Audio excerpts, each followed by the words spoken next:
Bismillahirrahmanirrahim. Assalamualaikum warahmatullahi wabarakatuh. Saudara-saudariku, berjumpa kembali dalam Ta'lim Mira di pertemuan kali ini. Alhamdulillah, kita awali dengan bersyukur pada Allah Subhanahu wa Ta'ala. Kita masih diberikan kesempatan beraktivitas sesuai dengan ajal yang telah Allah tetapkan.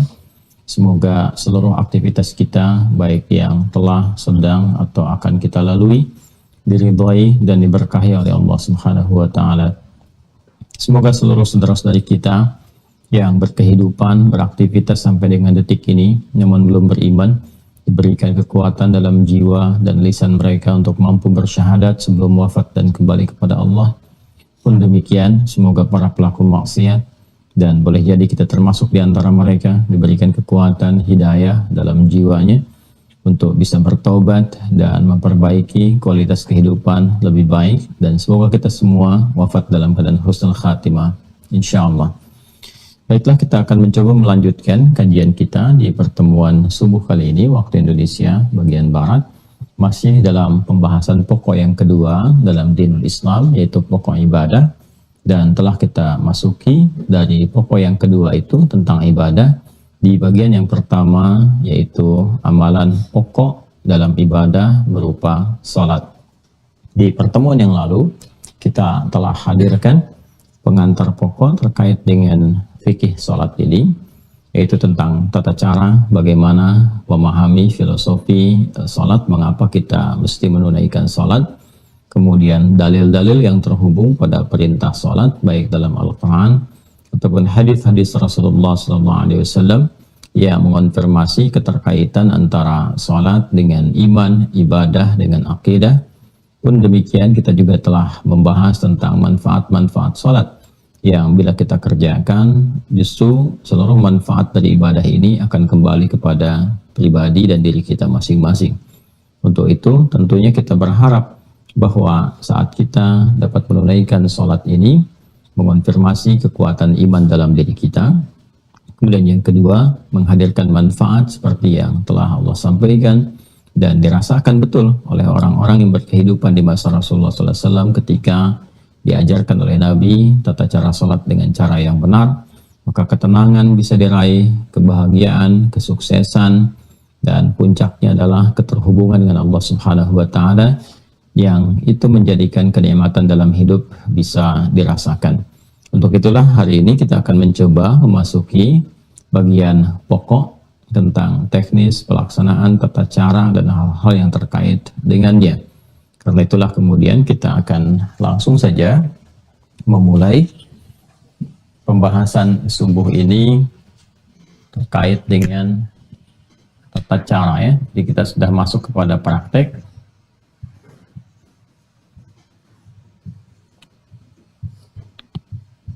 Tata cara salat. Mohon berkenan untuk diingatkan bahwa bagi yang baru bergabung dengan sesi pertemuan kita di kesempatan ini, mohon agar dapat meluangkan waktu, melapangkan hati, belajar pada video-video sebelumnya, ta'lim sebelumnya, sehingga ada ketersambungan dengan materi kita pada saat ini. Tata cara salat ya. Kita mulai sebelum kita menjelaskan tentang praktek salat dari tata caranya dan juga terhubung pada keterangan-keterangan baik dalam Al-Quran ataupun hadis-hadis Nabi Muhammad SAW. Kita ingin lihat dulu untuk penguatan antara korelasi iman dengan ibadah yang saling terhubung satu dengan yang lainnya. Ini ada syariat, ini ada akidah, di sini ada syahadatain. Alhamdulillah, Alhamdulillah. Di sini kemudian kita beri contoh yang pertama. Ini tertukar ya, di sini akidah, di sini syariat. Di sini akidah, di sini syariat.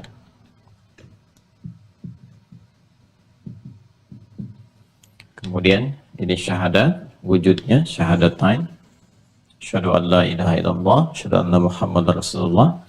Kemudian di sini pembuktiannya, implementasi dari komitmen syahadatain yang pertama adalah ibadah salat. Jelas ya? Baik. Nah, kita akan masuk ke praktek ini. Sebelumnya, kita turunkan dulu definisi para ulama tentang sholat ini. Ya, kalau kita tuliskan dalam bahasa Arabnya, kurang lebih seperti ini. Kita ambil yang umum saja. Ya. Seperti ini ya. Nanti turunannya juga bisa demikian, seperti ini. Bisa ditulis begini. Ya. Bisa dalam bentuk jamak seperti ini. Salawat.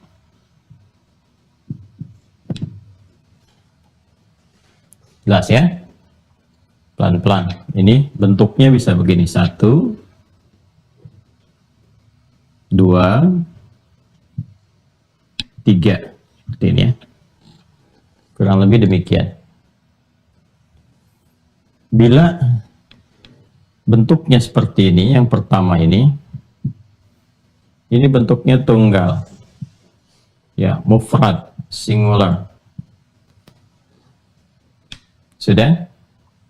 Dan punya maknanya juga tunggal. 1. Maknanya 1, mufrad, ya. 1 kali gitu. Bila disebutkan yang seperti ini bentuk ini alif, lam, shad, lam, waw, terus di atasnya waw ini dekat ke lam ini ada alif tegak begini, ya. Kemudian ta marbutah. Ini pun bentuknya secara bahasa bentuk tunggal, tapi memiliki makna yang mencakup juga jamak. Maknanya, secara makna bisa mencakup jamak. Pelan-pelan ya, jadi supaya mengerti betul, supaya paham betul sebelum ke praktek. Diulang ya.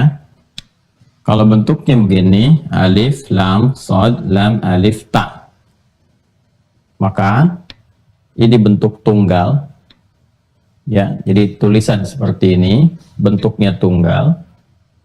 Dan mengandung maknanya pun tunggal, mufrad, singular, 1 kali.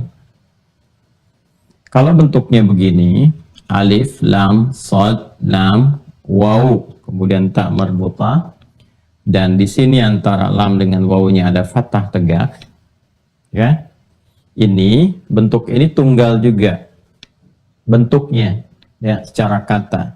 Tapi maknanya bisa mengandung unsur jamak, ya. Contoh misalnya, kalau saya katakan bentuk seperti ini tunggal, tapi mengandung unsur jamak, meliputi sesuatu yang banyak, seperti al-ins, ya, atau insan. Baik, kalau disebutkan al-ins menunjuk pada sifat kelembutan, keramahan, penampakan. Insan, totalitas aktivitasnya, itu kan bentuknya tunggal, ya kan? 1. Tapi dia mencakup cakupan yang luas, baik laki-laki atau perempuan. Insan itu kan manusia, mau manusianya laki-laki, mau perempuan, dan sebagainya. Jadi ada satu bentuk, satu kata yang dalam bahasa itu cakupannya bisa luas, bisa mencakup banyak, ya. Jadi ini secara diksinya, tulisannya, bentuknya tunggal. Ini yang pertama, maknanya juga tunggal. Ini bentuknya tunggal, tapi maknanya bisa jamak, bisa banyak, ya. Alam, ya, dalam bahasa Arab itu alam, al-alam, ya. Alam itu bentuknya tunggal, ya, bentuknya tunggal secara kata, tapi maknanya jamak, mencakup apa saja, mau alam hewan, alam tumbuhan, alam manusia, alam jin, dan seterusnya. Ya, kalau mau digabungkan lagi keseluruhannya, dijamakkan jadi alamin. Kalau ini dijadikan bentuk jamak, yang lafadznya jamak, nih, katanya jamak, lafadz itu kata ya, lafadznya jamak dan maknanya juga jamak, maka seperti ini bentuknya ya, ini ya, salawat ini lafadznya jamak, sudah, dan maknanya pun jamak.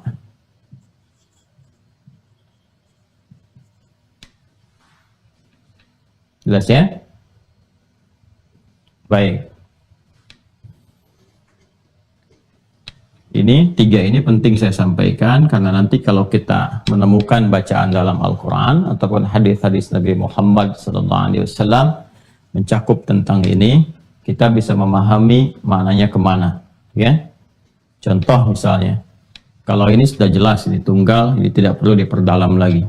Yang ini nih, ya bentuknya tunggal, tapi maknanya bisa jamak.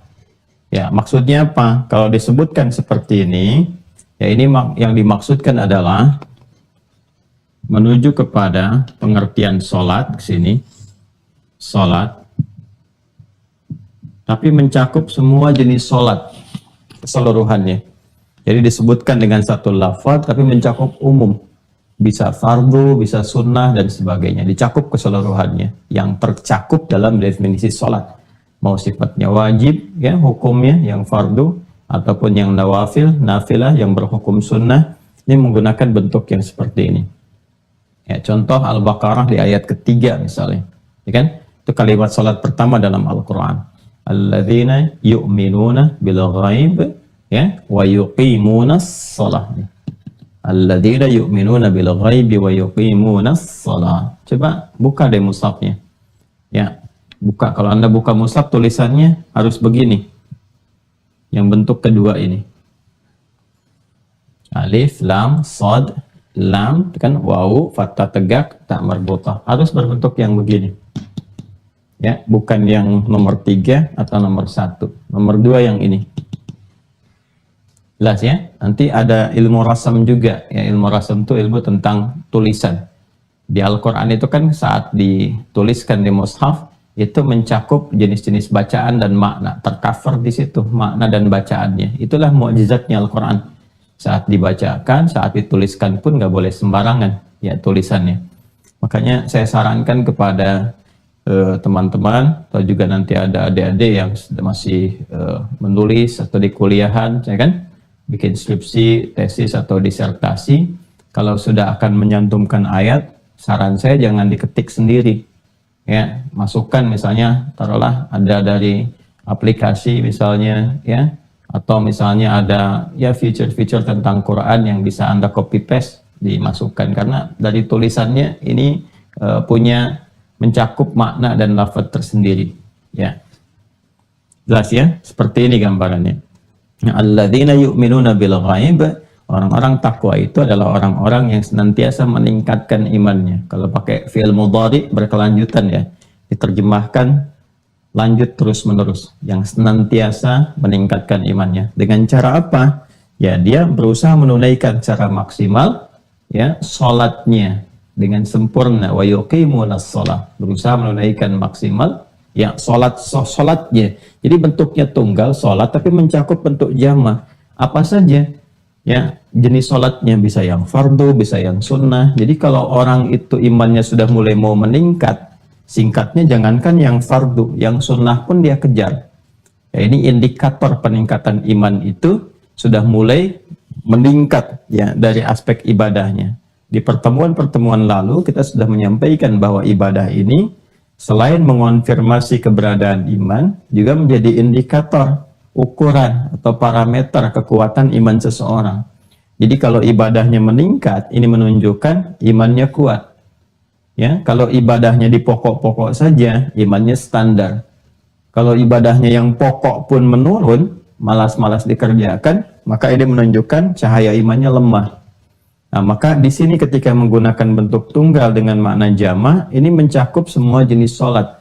Ya, jadi kalau orang sudah mau meningkatkan imannya, alladzina yu'minuna bil ghaib, semakin dia ingin tingkatkan, maka semua jenis sholat-sholat yang pernah diajarkan Rasulullah, disebutkan, diisyaratkan dalam Al-Quran, dia coba keluarkan, dia tunaikan. Ini yang dimaksudkan bentuknya tunggal, tapi mencakup maknanya jamak luas.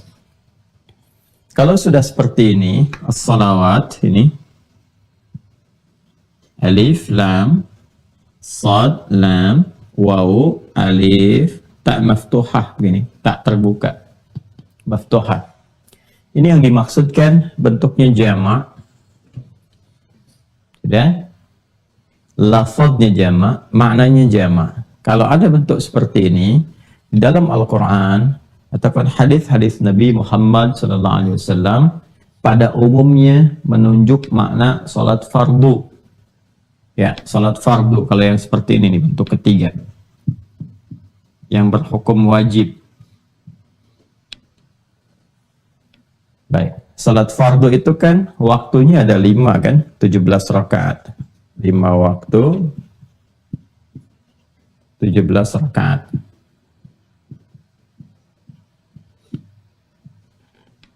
Ya. 5 waktu subuh, zuhur, asar, maghrib, isya. Ya kan? Baik, nah itu 17 rakaat.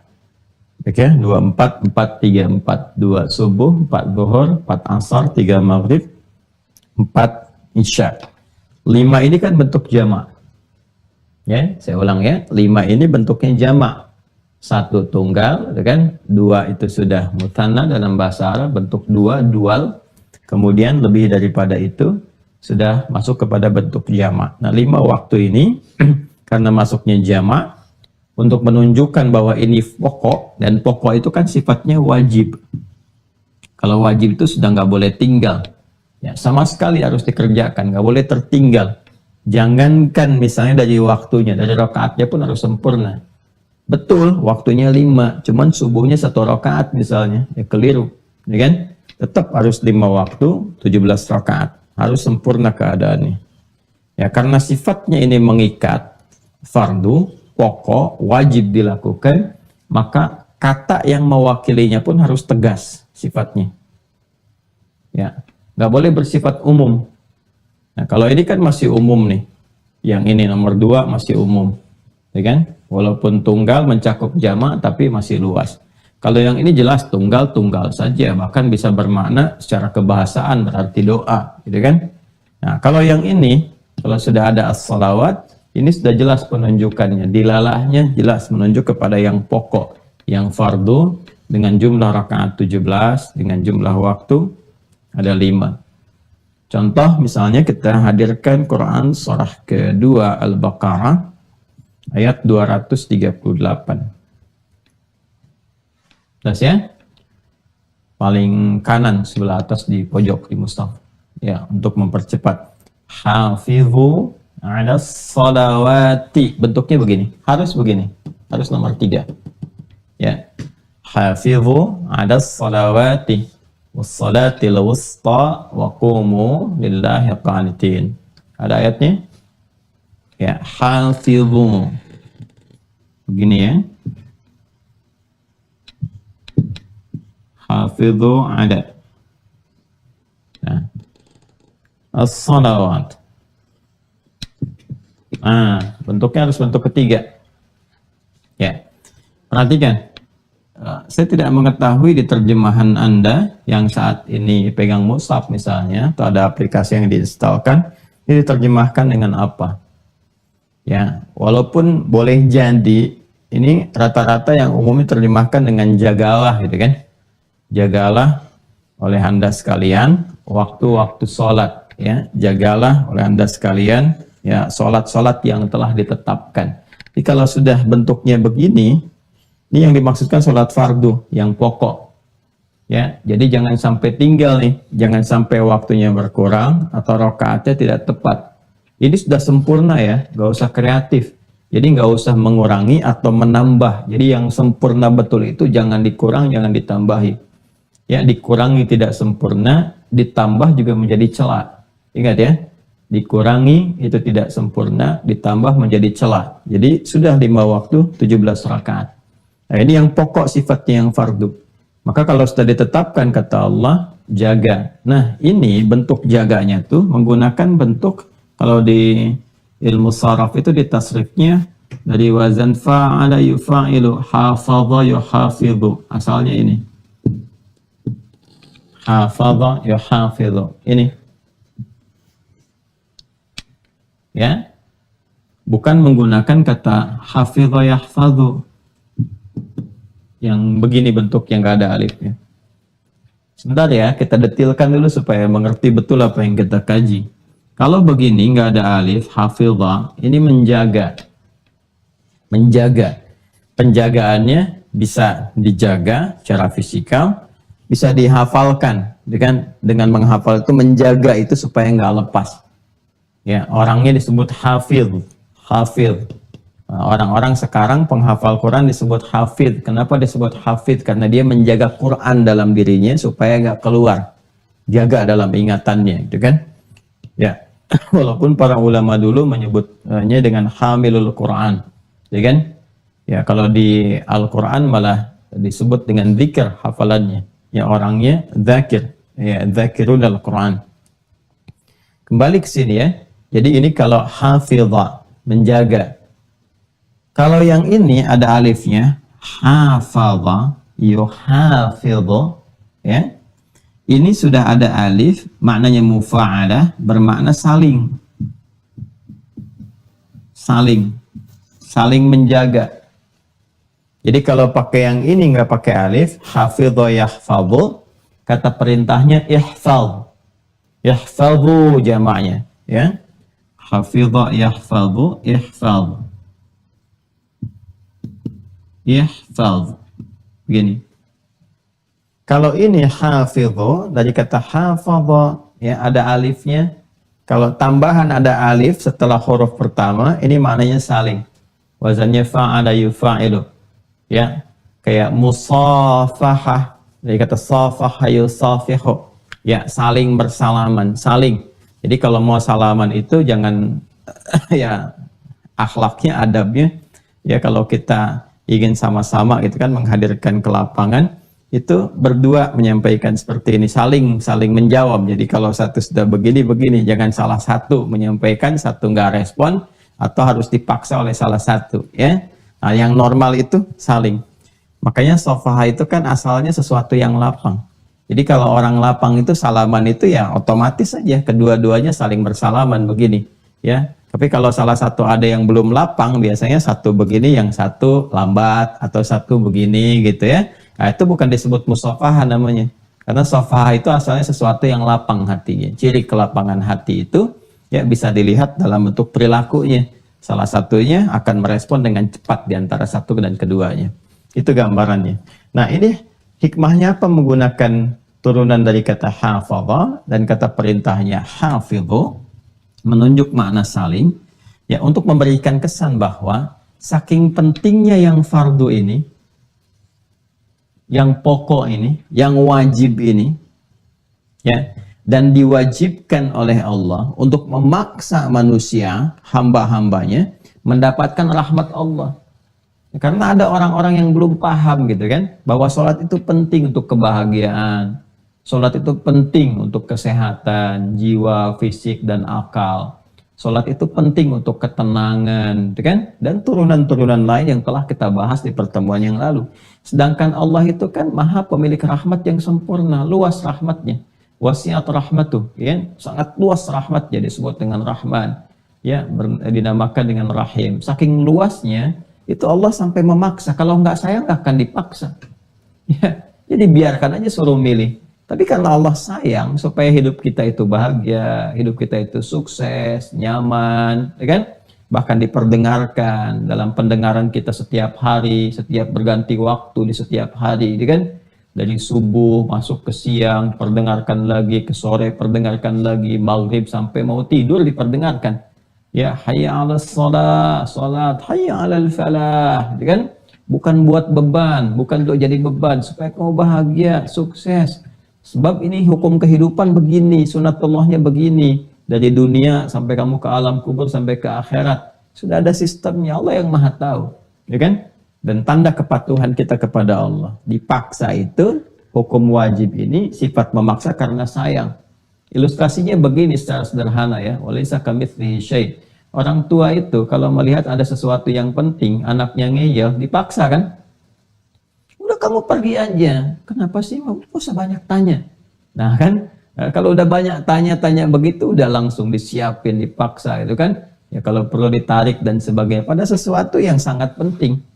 Ya, hari mau wisuda masih santai-santai, udah tahu macet masih santai-santai, akhirnya kan dipaksa kan, ya, dan seterusnya gitu, dan macam-macam lah yang mungkin bisa terjadi dalam kehidupan kita. Nah ini seperti itu, Allah tuh Rabbi Rahman, ibu punya rahim, ya, di tempat itu disayang-sayang luar biasa, sedangkan Allah Maha pemilik sifat semuanya, maka wajar kalau menetapkan hukum wajib itu untuk memberikan kesan rahmat yang sangat luas, ya. Nah ini, nah saking pentingnya ini diminta kita itu saling menjaga, karena boleh jadi yang satu itu tidak ingat, ya, lupa atau tidak sadar, kan itu sudah wajar ya, kalau sudah lupa kan suka nggak ingat gitu kan. Nah ini kalau satu itu lupa, tidak tahu waktu, yang lain mengingatkan, ya, makanya sifat saling itu diikat erat sampai dengan adzan. Adzan itu kan satu-satunya sekarang, itu kan panggilan di muka bumi ini yang tidak pernah berhenti 24 jam. Kalau mau jujur diurutkan semuka bumi, silahkan cek. Ya, dan itulah hikmahnya menjadikan setiap waktu itu kan punya perbedaan-perbedaan waktu. Ya, coba kita lihat di Indonesia aja.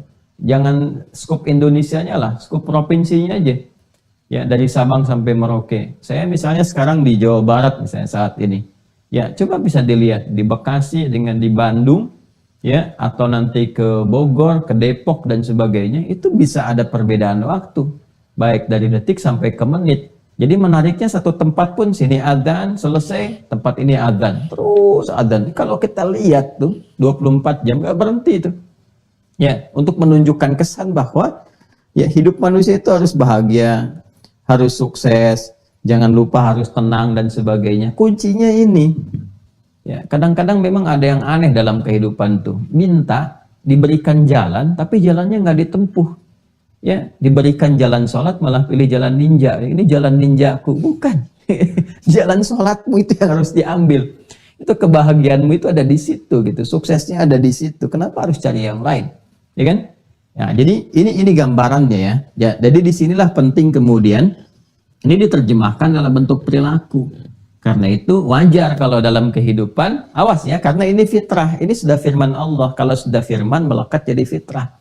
Ya, karena itu wajar kalau tiba-tiba kemudian, ya, ayah ibu bisa mengingatkan anak, nah sudah adzan, oh iya mah, karena ini sifatnya sudah melekat. Ya kan? Atau anak bisa mengingatkan orang tua, atau bahkan teman. Atau yang paling dahsyat, yang belum beriman, teman Anda, ya, jalan dengan Anda, adzan, itu bisa mengingatkan. Sudah adzan dulu, apa kamu nggak sholat dulu tuh? Ya, nah, itu bersyukurlah, alhamdulillah, kan artinya ada satu pancaran yang sampai kepada jiwa dia, tinggal Anda sebagai temannya, bagaimana mendoakan dia, bermohon kepada Allah dalam setiap sujud Anda di malam hari, menyontohkan nilai keislaman yang baik, kan? Nah, sehingga dia berkesempatan mendapatkan hidayah Allah Subhanahu wa Ta'ala untuk bersyahadat. Nah, ini ya sifatnya saling. Nah, ini kalau kita bawa ke dalam kehidupan berkeluarga atau kehidupan sosial misalnya, ada dipraktekkan. Saling itu kan wasilahnya banyak. Bisa dengan lisan mengingatkan bagi yang tahu kan, atau nanti dibuatkan jadwal-jadwal sholat, tempel tuh.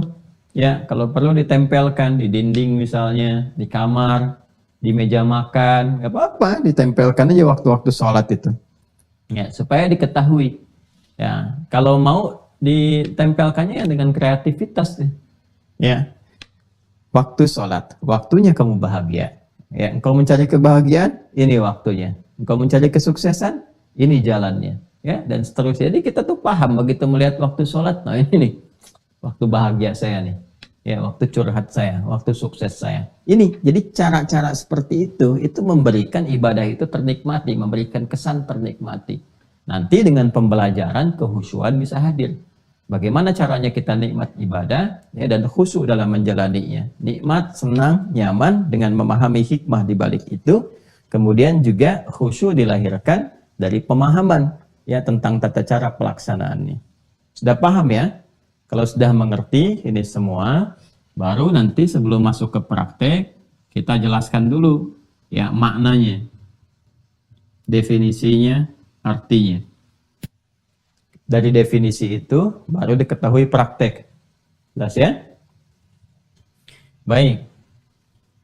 Kalau kita ingin turunkan definisi, maka kita gunakan dulu dari kata yang paling awal ke sini, ya.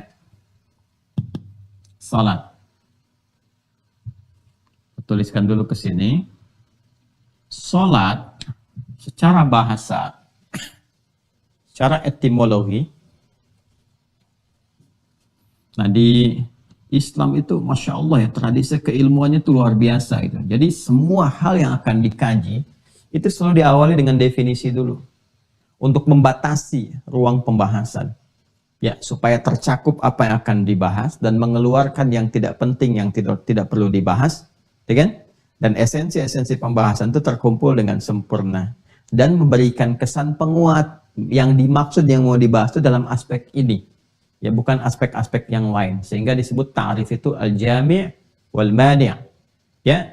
Al-jami' wal mani, yang mencakup dan melarang, mencakup semua yang akan dibahas, melarang yang tidak terkait supaya masuk ke dalamnya ya.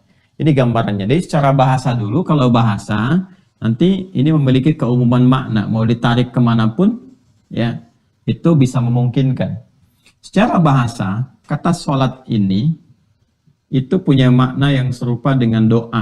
Doa ya, berarti doa.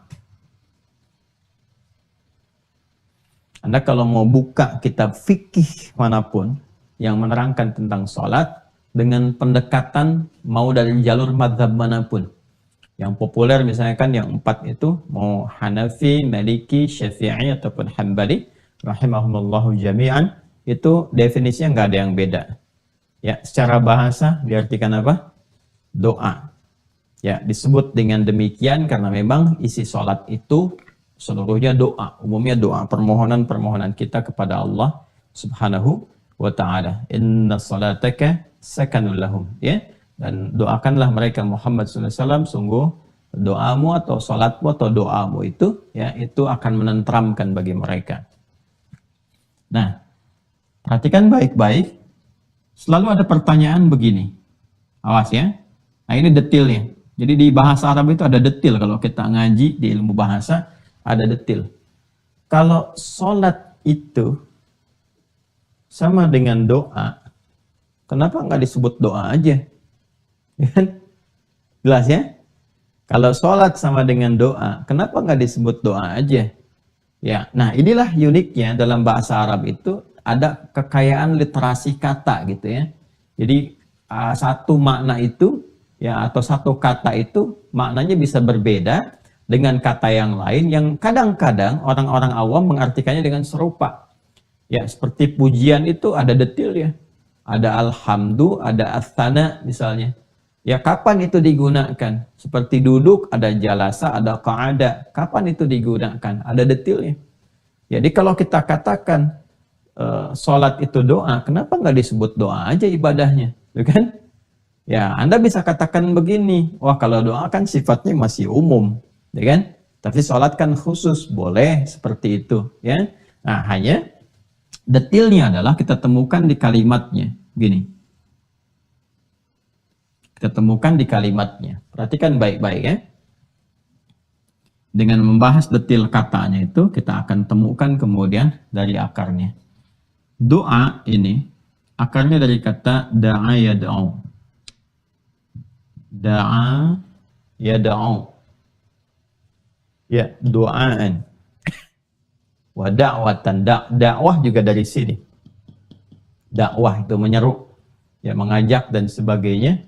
Ya, ada unsur memohon juga di dalamnya.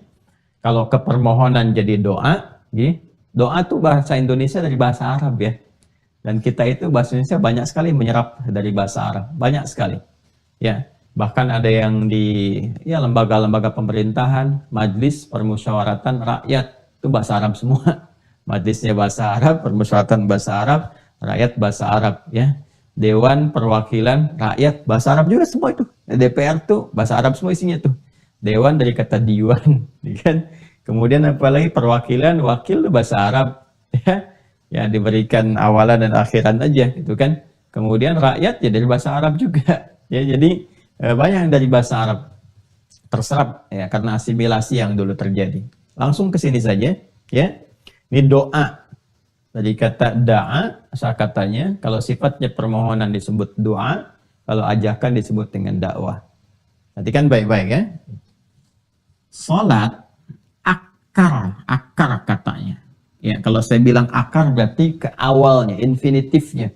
Ya, kadang-kadang saya melampaui di tasrif ya, derivasi kata sorof untuk menemukan ke akar awalnya. Ini yang penting saya tekankan karena ada beberapa yang kadang-kadang kurang memahami ya. Ketika saya misalnya menerangkan, taruhlah turunan kata misalnya kan, ahsana yuhsinu, ya kan, ihsan. Kalau saya katakan ihsan itu akar kata awalnya itu dari kata hasuna, itu kan. Nah, kadang-kadang ada yang suka keliru paham. Salah tuh Ustaz Adi, harusnya dari ahsana. Nah, itu bicara tasrif. Kalau kita bicara tasrif, betul ahsana yuhsinu ihsanan. Tapi kalau kita ingin menggali sisi kebahasaan yang paling awal, ahsana itu kan ketika diberikan tambahan hamzah di depannya. Asal dari awalnya adalah hasuna atau al-husnu. Jadi kalau saya sedang bicara awal dari ilmu bahasa, ini menunjuk kepada dasar yang paling utama. Ya.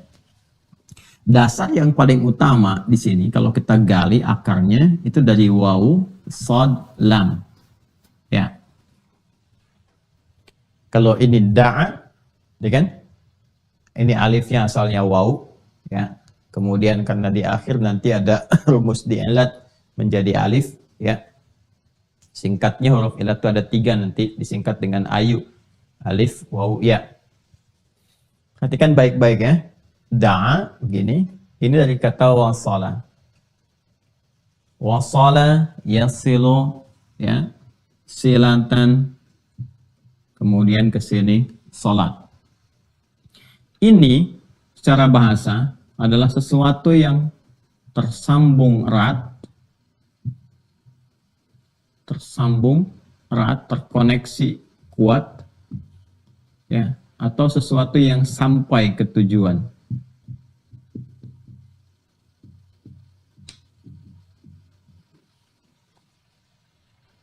Pelan-pelan ya. Kita masih bahas pengertian bahasa nih. Wasala itu dasarnya sesuatu yang tersambung erat atau sampai ke tujuan. Ya kan?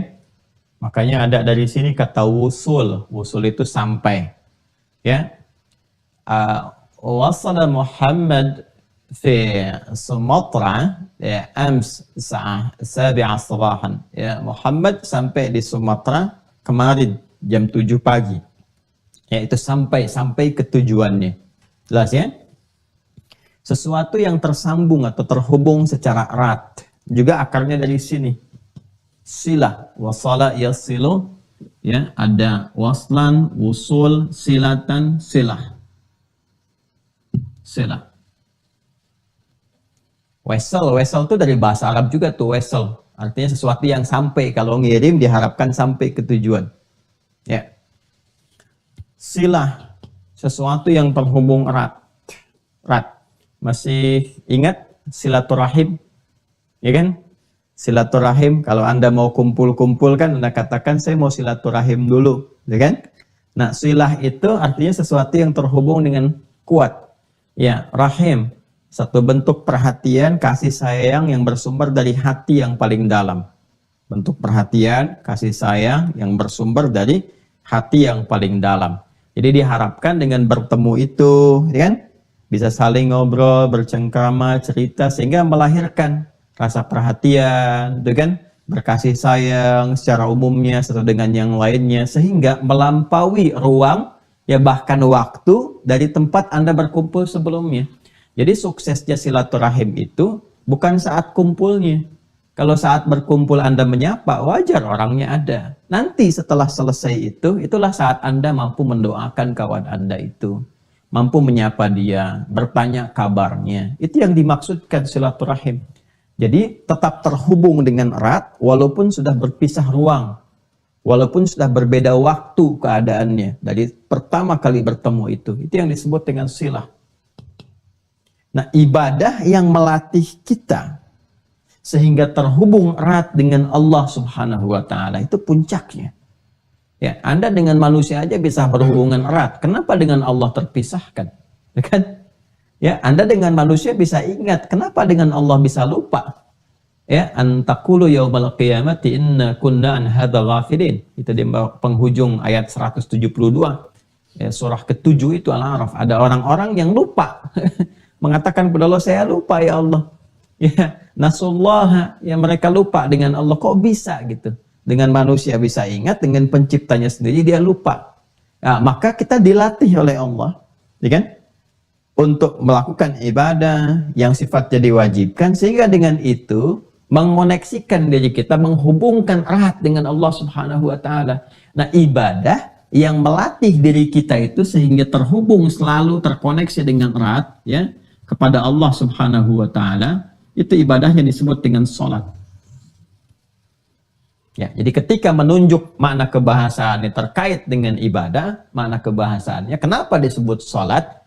Tidak langsung disebut dengan doa, ya, karena perhatikan di sini ada unsur penekanan dari sifat konektivitas yang ini ditekankan, bahwa ibadah yang ditetapkan nama ini memberikan kesan bahwa dengan kamu sholat itu kamu terhubung erat dengan Allah Subhanahu wa taala. Dan doa-doa yang kamu bacakan pun kalau sudah terhubung itu yang sampai ke tujuan, sampai kepada Allah. Ya. Jadi bagaimana Anda bisa berdoa dalam sholatnya, doanya bisa sampai, bisa khusyuk kalau Andanya nggak tersambung dengan Allah. Kan ada orang yang berdoa tapi nggak terhubung kan, pikirannya memikirkan pekerjaan, lisannya berkata Allahu Akbar, tapi di pikirannya masih ya amalhu akbar, handphonehu akbar dan sebagainya, handphonenya yang lebih besar, yang banyak difikirkan, pekerjaannya, status sosialnya dan sebagainya. Jadi ketika disebutkan sholat, ini dari namanya dan memberikan sebuah kesan yang kuat kepada kita. Kalau sedang sholat ya nyambung, ya. Ya, kalau sedang sholat, tepikan yang lain, bangun konektivitas terhubung dengan Allah. Supaya apa? Supaya apa yang kita mohonkan dari kebutuhan kita itu, yang kita ingin bahagia, ingin sukses, ingin tenang hatinya, punya persoalan yang ingin disampaikan, pengen dijawab doanya, supaya sampai kepada Allah ini semua, maka terhubunglah. Ya, jelas ya? Nah ini jadi kenapa disebut sholat secara bahasa, dia mengandung unsur doa, ya tapi tetap diberikan nama dengan sholat bukan dengan kalimat doa, ingin menekankan ini ketersambungan kepada Allah yang kuat, sehingga dengan ketersambungan itu doa-doa yang disampaikan itu sampai kepada Allah dan mudah untuk dikabulkan. Jelas sampai sini? Jelas ya? Jadi kalau Anda ngaji di kitab-kitab fikih, Anda sampainya ke sini. As-salatu lughatan ad-doa. Salat secara bahasa itu doa, selesai. Tapi kalau Anda ingin dalami sampai ke sini, ya ke fikih lughah, nanti mungkin di pertemuan berikutnya ya, kalau kita coba ada kesempatan kita tunjukkan beberapa referensi tentang buku-buku kebahasaan. Sehingga nanti kalau Anda tanya yang senang baca, senang cari referensi, nah ini Anda bisa cari di kitab ini, kitab ini, kitab ini. Ya. Ini gambarannya seperti ini. Nah ini baru secara bahasa. Jadi sekarang mengerti kenapa disebut dengan sholat. Ayo sholat, sholat, sholat. Maksudnya apa? Ya, jaga ketersambungan dengan Allah. Kalau sudah terhubung, pasti dapat perhatian. Anda terhubung dengan pimpinan, punya koneksi. Saya punya koneksi nih di sini tuh, kan? Berarti yang diharapkan apa? Perhatian kan? Nah sekarang konektivitas Anda terhubungnya ke Allah. Apa yang terbatas bagi Allah? Gak ada. Ya semua tercakup. Karena itu orang-orang yang telah tuntas sholatnya, maka ciri khasnya kalau benar sholatnya itu ya ada ketersambungan. Ya ketersambungan itu yang disebut dengan zikir. Hasilnya disebut dengan zikir. Zikir itu kan ingat. Ya tersambung itu kan ingat, terkoneksi ingat. Ya terhubung. Terhubung. Itu yang disebut dengan zikir namanya. Ya, sehingga ketika kita pun diminta oleh Allah menunaikan sholat, balik lagi ke Quran surah ke-20 Toha ayat ke-14, itu faidahnya untuk menyambungkan keadaan kita dengan Allah. Ya, lihat kalimatnya. Innani anallah. Sungguh akulah Allah. Aku tegaskan kata Allah. Akulah Allah. La ilaha illa ana. Allah menegaskan gak ada Tuhan yang layak dipertuhankan dan disembah kecuali aku, kata Allah. Fa'budni. Maka sembah aku. Buktikan keyakinanmu dengan menyembahku. Gimana caranya ya Allah? Wa aqimis shalah. Tunaikan lewat salat. Salat disebut salat. Ya. Apa yang menjadikan saya mendapat manfaat dari salat itu ya Allah? Hikmahnya apa? Kenapa disebut salat? Lidzikri. Lidzikri itu kalimatnya. Supaya ketika kalian menunaikan salat itu terkoneksi denganku, ingat kepadaku. Ini. Karena itu orang yang telah tuntas salat, telah selesai salatnya, telah dia kerjakan, itu keberhasilannya diukur dengan kadar zikirnya. Ingat nggak kepada Allah? Ya, buka Quran surah keempat An-Nisa ayat 103.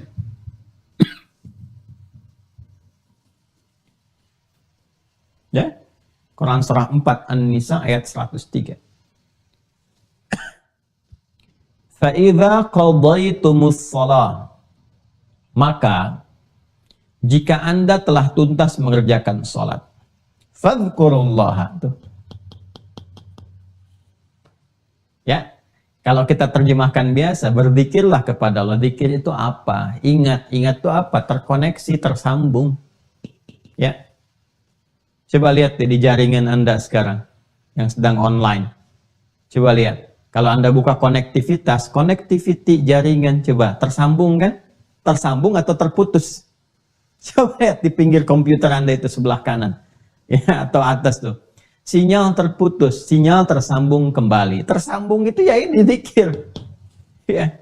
Fadhkurullaha. Maka orang yang telah tuntas mengerjakan sholat itu, ciri khas keberhasilan sholatnya itu bisa terlihat akan konektivitasnya kepada Allah. Segera sambungkan dirimu, koneksikan. Ya, maka orang yang telah tuntas sholatnya selesai, kalau benar-benar berhasil, maka dalam berdirinya qiyamah, dalam duduknya wa qu'uda, bahkan dalam tidur berbaringnya wa ala junubikum, itu tersambung dengan Allah. Orang yang sudah tersambung terjaga.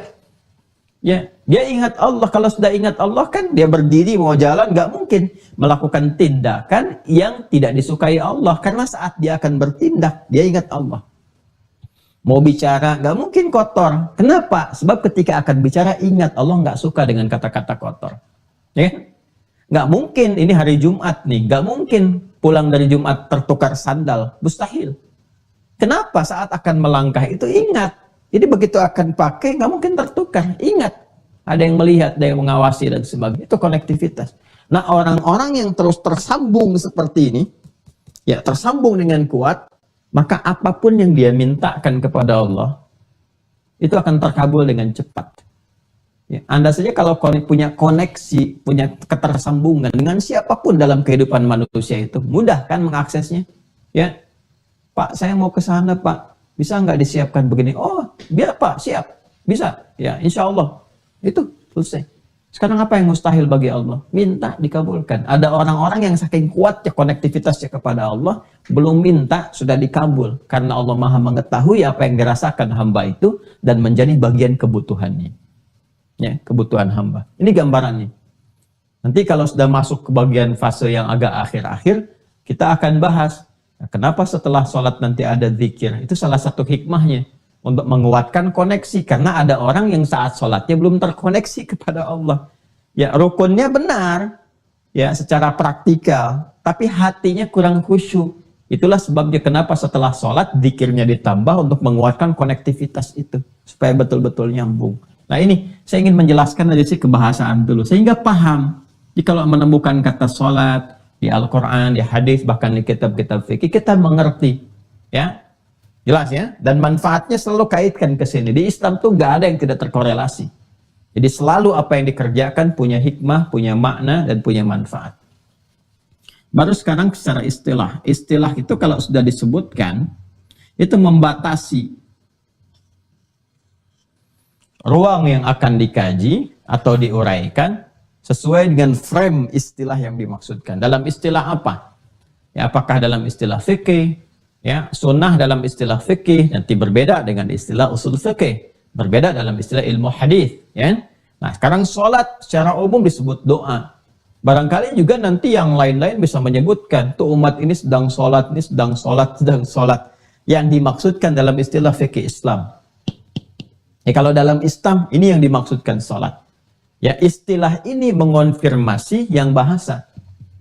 Bahasa ini kan mencakup tadi, makna ketersambungan. Dari sini mendapatkan feedbacknya berupa manfaat, kan? Manfaat dalam kehidupan. Dan seterusnya. Nah, kalau sudah begini kan kita tanya bagaimana caranya kan? Ya, karena sholat yang kita kerjakan itu harus menyambungkan diri kita, terkoneksi penghambaan kita kepada Allah. Sedangkan ada orang-orang sholat nggak mendapatkan manfaat karena koneksinya ini terputus. Ya, ada yang lemah. Gitu aja lah, kan kita ini sholat tuh online kan? Online itu kan terhubung. Ya sekarang Anda sedang online. Kalau sinyalnya jelek, koneksinya putus, bisa nggak sekarang menyimak? Tidak bisa. Ya, bagaimana Anda bisa menyimak dengan baik, bisa khusyuk? Kalau putus-putus kan, ini buffering nih, muter-muter. Nah, ada orang yang sholatnya buffering tuh. Di kepalanya muter-muter. Dunia macam-macam. Ya, padahal mijit nomornya benar. Kan nomornya kalau online sholat kan 24434 tuh kan, online-nya. Hotline sholat tuh 24434. Duanya subuh, 4 duhur, 4 asar, 3 maghrib, 4 isya. Bikin status tuh, udah hotline belum hari ini? Hotline ritual, kan? Itu kan ada orang yang betul mijit nomornya, cuman jaringannya, ya sinyalnya nggak kuat. Ya itu jaringan-jaringan tubuhnya tuh, yang otaknya yang macam-macam kemana-mana, makanya nggak terkoneksi. Nah, sehingga dari situ manfaat gak didapatkan. Ya, bagaimana untuk mendapatkan itu semua? Kita bertanya cara kan? Teknisnya bagaimana nih? Ya, diinstal dulu tuh semuanya. Masuk ya. Mohon maaf ya kalau bahasanya kita agak kembangkan sedikit ya supaya kita bisa mengerti, karena dunia di setiap eranya itu kadang memiliki ragam bahasanya sendiri gitu supaya ketersambungan itu ada. Caranya bagaimana? Ya? Teknisnya seperti apa? Supaya ini kita bisa install dengan baik, caranya bagus, tersambung, manfaatnya dapat. Kalau sudah bicara begini, maka ini harus dibatasi dalam pengertian istilah untuk menghadirkan teknis, tata cara, keterkaitan tentang penunaian sholat yang dimaksudkan. Maka kalau kita buka dengan penjelasan istilah, selalu dibuka dengan kalimat ibadah. Mengonfirmasi bahwa sholat yang kita kerjakan itu adalah masuk dalam ranah ini. Anda silahkan kalau buka kitab fikih manapun, ya yang paling standar, itu pengertian sholat itu selalu dibuka dengan kalimat ibadah. Ibadah yang dibuka kan dengan takbir, diawali dengan takbir, dan ditutup dengan salam. Nih, secara umum dulu. Awas, kalimat ibadah ini mengonfirmasi bahwa sholat yang ditunaikan itu masuk pada kategori pokok yang kedua dari 4 pokok itu. Ada akidah, ada ibadah, ada muamalah, ada akhlak. Sholat masuk pada kategori ini. Ketika disebutkan ibadah, konsekuensi keduanya mengonfirmasi dari iman. Artinya apa? Kalau dia sholat, berarti dia beriman. Seperti hadis yang kemarin saya sampaikan. Jelas ya? Dan ayat yang tegas menyampaikan wa ma kana Allahu liyudhi'a imanakum. Ya kan? Artinya kalau ada orang nggak sholat, nggak ibadah, mengonfirmasi bahwa ada persoalan dalam imannya. Apalagi kalau dia mengaku muslim, mengaku beriman, nggak sholat. Nah, ini persoalan serius. Ya? Nah, ini gambarannya. Ibadah yang dibuka dengan takbir, ditutup dengan salam, yang tata caranya, teknisnya diatur lewat penjelasan Nabi Sallallahu Alaihi Wasallam, penjelasan dan contoh Rasulullah Sallallahu Alaihi Wasallam.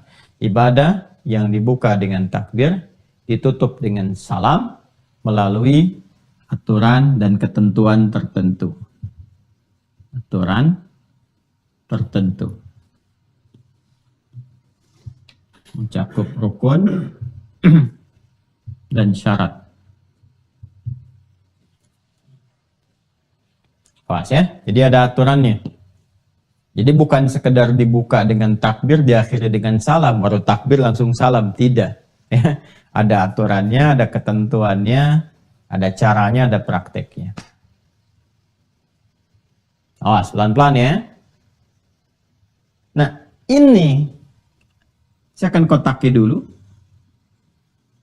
Ini yang memberikan batas tentang pengertian sholat yang mencakup makna ibadah di dalam Islam, yang dengan penunaian ibadah seperti ini sesuai dengan kualifikasi yang disebutkan, ini yang bisa menjadikan kita sampai tersambung kepada Allah, mendatangkan kekhusyuan, apa yang kita inginkan itu khusyuk, menikmati ibadah, dan dampaknya pada kehidupan melahirkan manfaat. Tanha 'anil fahsya'i wal munkar, tatmainnul qulub, falah, kan? Itu dampaknya dari sini ke sini dulu, nyambung dulu baru dapat. Ya. Makanya yang qad aflahal mu'minun itu, qad aflahal mu'minun, yang akan dapat falah insan beriman itu, sukses, bahagia kapan? Ya alladzina hum fi salatihim, yang mereka itu kualitas salatnya khasyi'un, khusyuk, nyambung dulu. Begitu tersambung, ada kenikmatan dalam sholat, minta sesuatu, apanya dikabulkan, falah dapat. Itu yang dimaksud hayya 'alal falah. Nah, cara ini harus terpenuhi dulu. Untuk khusyuk ada cara. Ya, jadi kalau kita mau ambil di sini, ya, tabelnya begini ya urutannya nih. Caranya dari cara dapat kekhusyuan, ya. Dari khusyuk kemudian dapatkan manfaat. Manfaat ini banyak nanti. Ada terkait dengan dunia, ada terkait dengan alam kubur, ada terkait dengan akhirat. Dan konfirmasi di akhirat saat hisab pertama kali itu sholatnya. Ya, punya koneksi nggak dengan Allah tuh? Ya, tersambung nggak? Ya. Dia ada hubungan hamba dengan pencipta nggak, khalik makhluk nggak? Itu yang pertama dikonfirmasi, sholatnya dulu. Ya, inna awwala ma yuhasabu bihil abdu yaumal qiyamati as-shalah. Amalan pertama yang akan dihisab di hari kiamat itu sholat. Ya, idza salahat salaha sairu amali. Ya, jika bagus sholatnya, ini pertanda baik amal-amal yang lainnya. Wa idza fasadat fasadat sairu amali.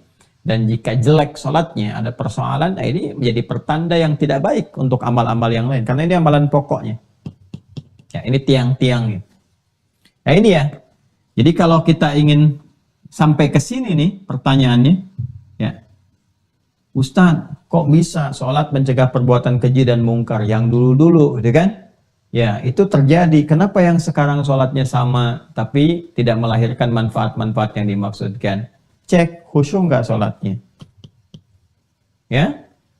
Oh ternyata nggak khusyuk. Kenapa? Lihat caranya, cara menunaikannya. Nah ini persoalannya.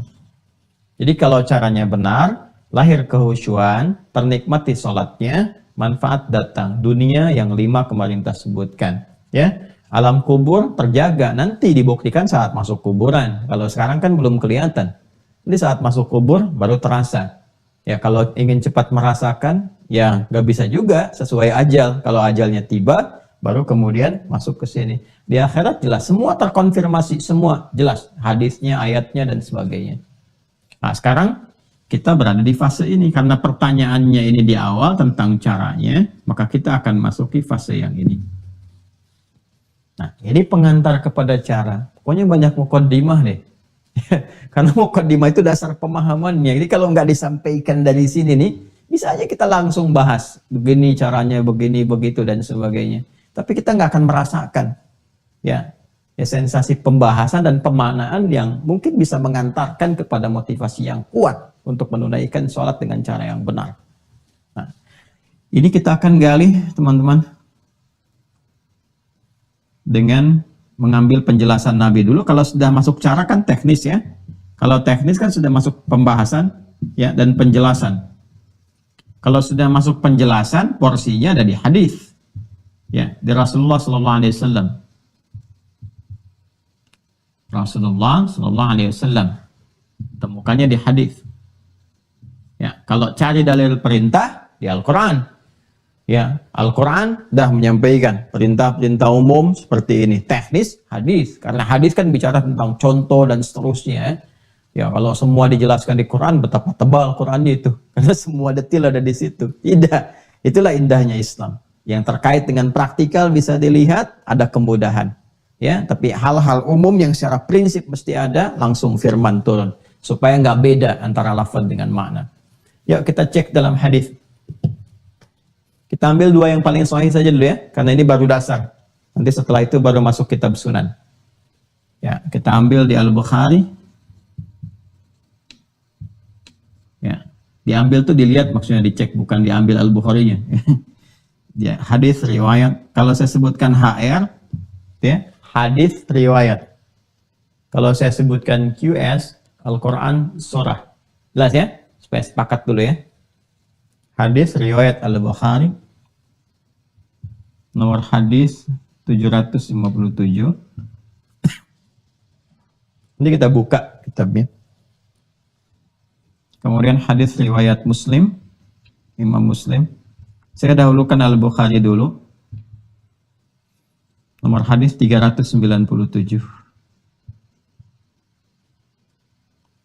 Ini insya Allah kalau kitabnya sama, saya kira nggak akan beda ya nomornya. Nanti kita cek nanti ya. Ya, ini saya sudah sering menyampaikan saja, jadi masih agak ingat ini. Kita cek rawinya. Sahabat Abu Hurairah. Abu Hurairah. Abdurrahman bin Sakhar. Sudah? Nanti dari Abu Sa'id, dari Abu Hurairah radhiyallahu taala anhu, dari Rasulullah sallallahu alaihi wasallam. Teruskan dulu ya. Kisahnya tentang kisah seorang sahabat ya yang ditelusuri. Konon namanya Khalad bin Rafi' Az-Zuraiki. Khalad bin Rafi' Az-Zuraiki. Kalau di hadis nggak disebutkan, nanti rajulun saja, di sirah kita akan bisa lacak gitu kan, dan seterusnya. Ada yang menyebutkan ini namanya. Yaitu indahnya Islam tuh terkonfirmasi semua gitu. Literasinya tuh nggak memberikan celah bagi kita itu. Ya untuk bisa menyoal. Itu indahnya tuh. Semua ada jalurnya, ditutup semua itu. Ya, dan kalau ada yang bermasalah langsung turun statusnya. Ya, dhaif langsung dan seterusnya. Sehingga kita nggak ada celah untuk nyoal mau dari sisi mana. Ya, kita buka saja langsung ya ke hadis kitabnya. Saya pakai yang umum dulu ya. Kalau yang umum itu maksudnya yang matannya semua. Kalau pakai syarah itu udah berapa jilid sendiri. Ya, Al-Bukhari kalau pakai syarah Fathul Bari saja udah 18 jilid. Hadis Muslim pakai cara Imam Nawawi udah 9 jilid. Jadi saya pakai yang ini untuk memudahkan, 1 jilid yang umum semua, langsung hadisnya. Yang ini Sahih Muslim ya. Ya. Sahih Muslim nomor hadis 397. Kita lihat Kitabus Shalah. Saya nggak keliru, Kitabus Shalah. 136 Pak kalau nggak salah namanya. 397. Nah ini dia nih. 134 ya, sama 134. Dia nomor hadis 397 di sini. Ya. Ya, sebelah kanan di pertengahan. Saya simpan dulu begini. Yang ini nomor hadis 757. Konfirmasikan dulu. Bismillah. 757. Nah ini dia. Nih, di sini ya. Halamannya 126. Ini. Ya kita konfirmasi. Ini sama nih. Ya, ini sama. Nanti ada juga versi riwayat yang senafas dengan ini, tapi nanti lebih lengkapnya lagi. Karena saya pernah sampaikan kan kepada Anda, kalau Nabi menyampaikan, ada yang disampaikan itu 10 orang ya, yang mendengar atau menyaksikan. Kadang-kadang kalau cerita lagi kepada yang lain kan, ya isinya sama, tetapi kadang-kadang versi bahasanya berbeda. Ada yang menyampaikan secara singkat begini, ada yang menyampaikan urutan-urutan dari awal. Ya kan? Kamu tadi ngaji apa sama Ustadz Adi? Ya ada 3 yang menyimak secara bersamaan. Itu ceritanya bisa beda tuh, walaupun mungkin yang disampaikan isinya sama.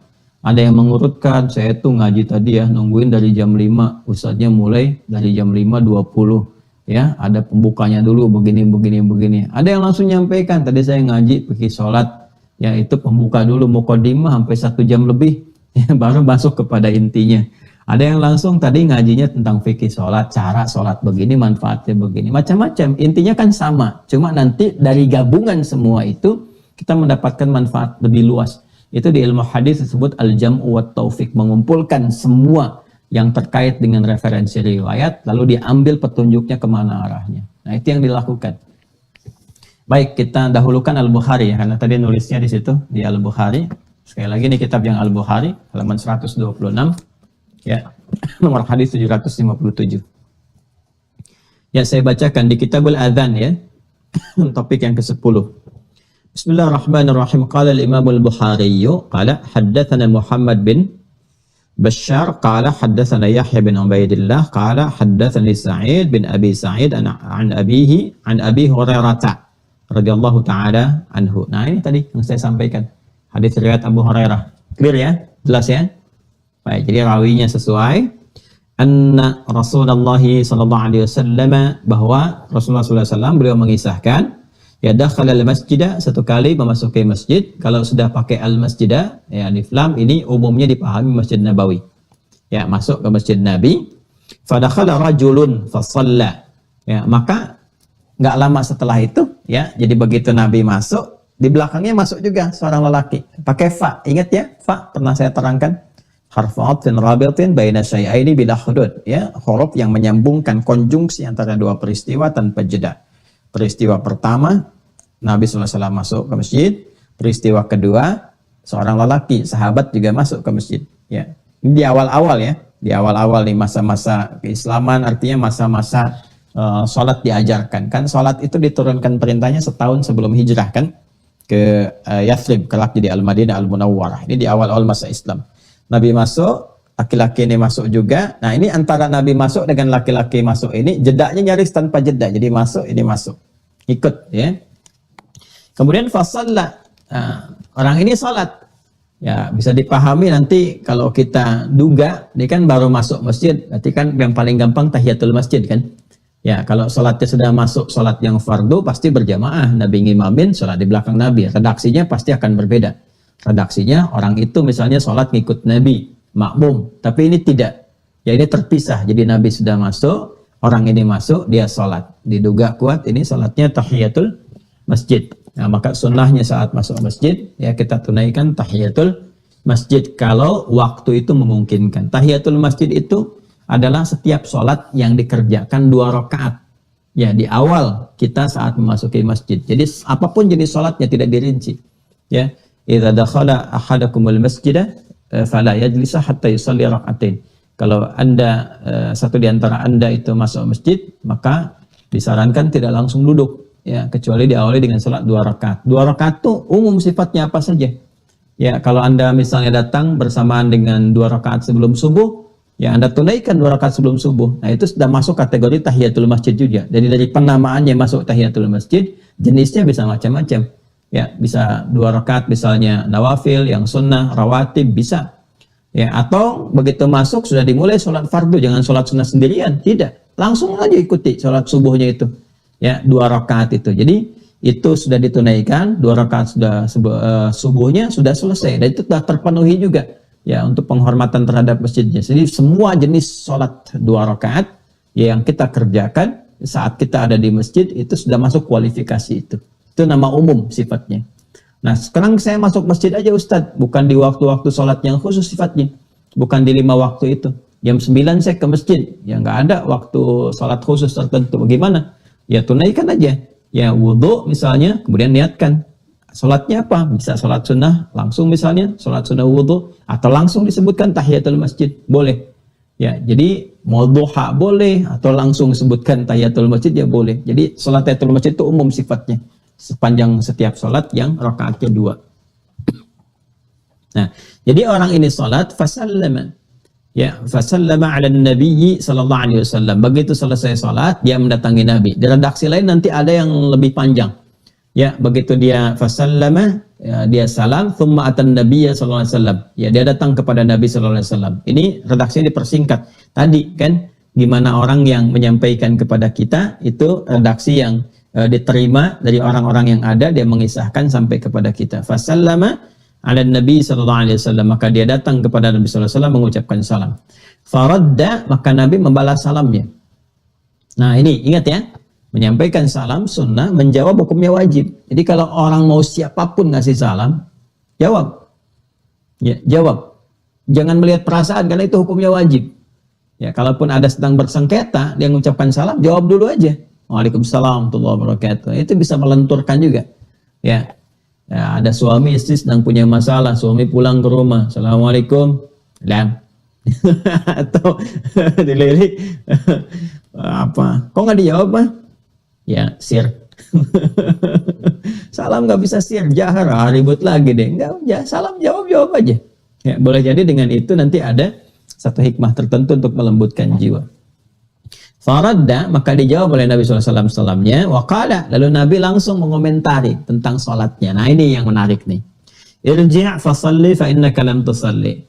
Ya, setelah dijawab oleh Nabi, kamu sholat lagi karena kamu tadi belum sholat.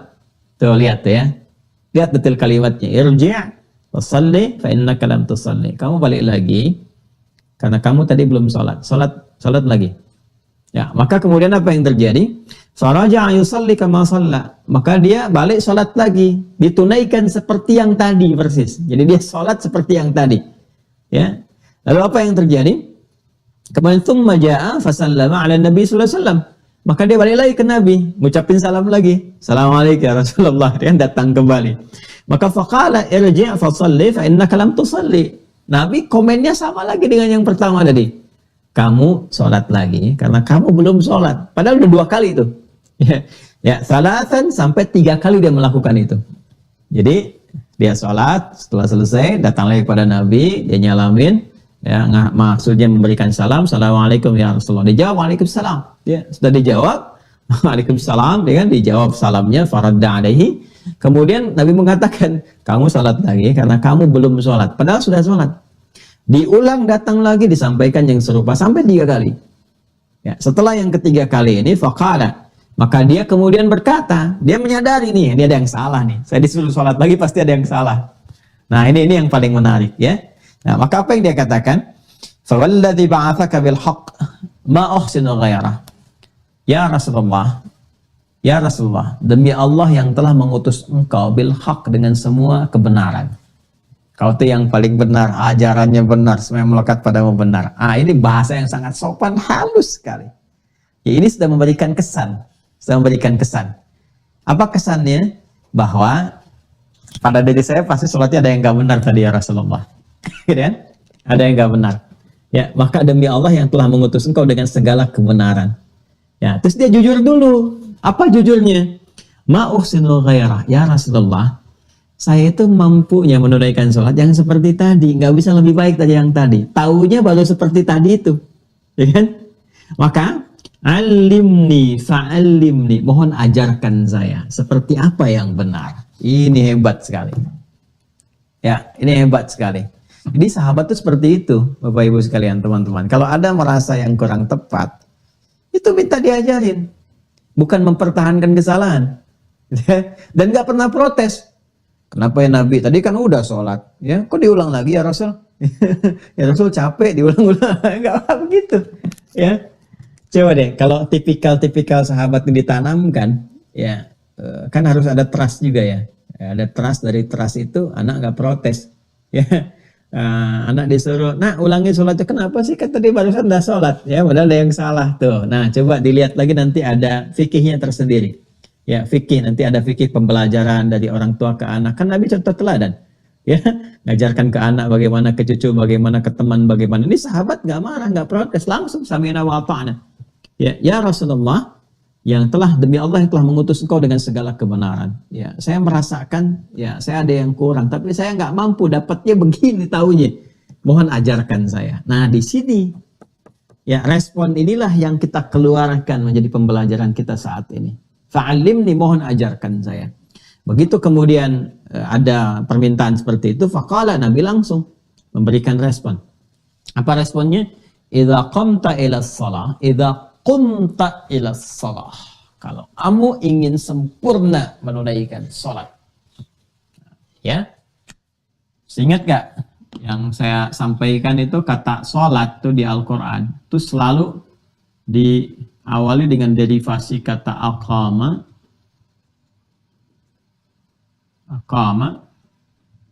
yuqimu, iqamatan.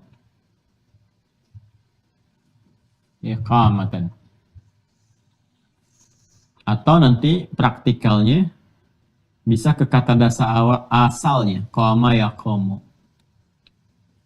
Kalau ingin menekankan langsung ke dasar maka menggunakan turunan kata qama.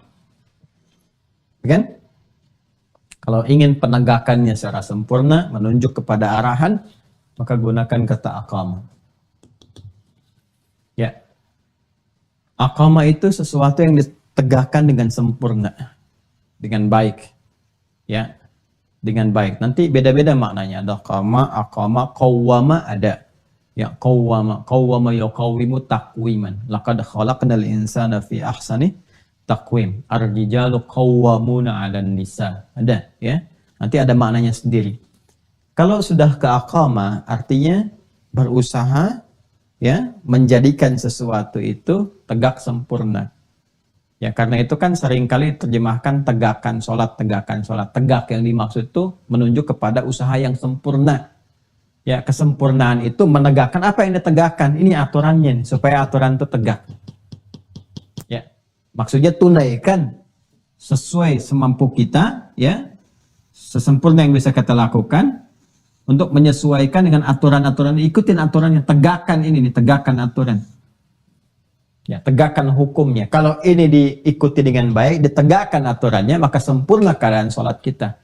Nah, untuk memberikan kesan kepada ini, menegakkan aturan ini, maka diawali kalimat sholatnya dengan derivasi kata aqama. Aqama yuqimu.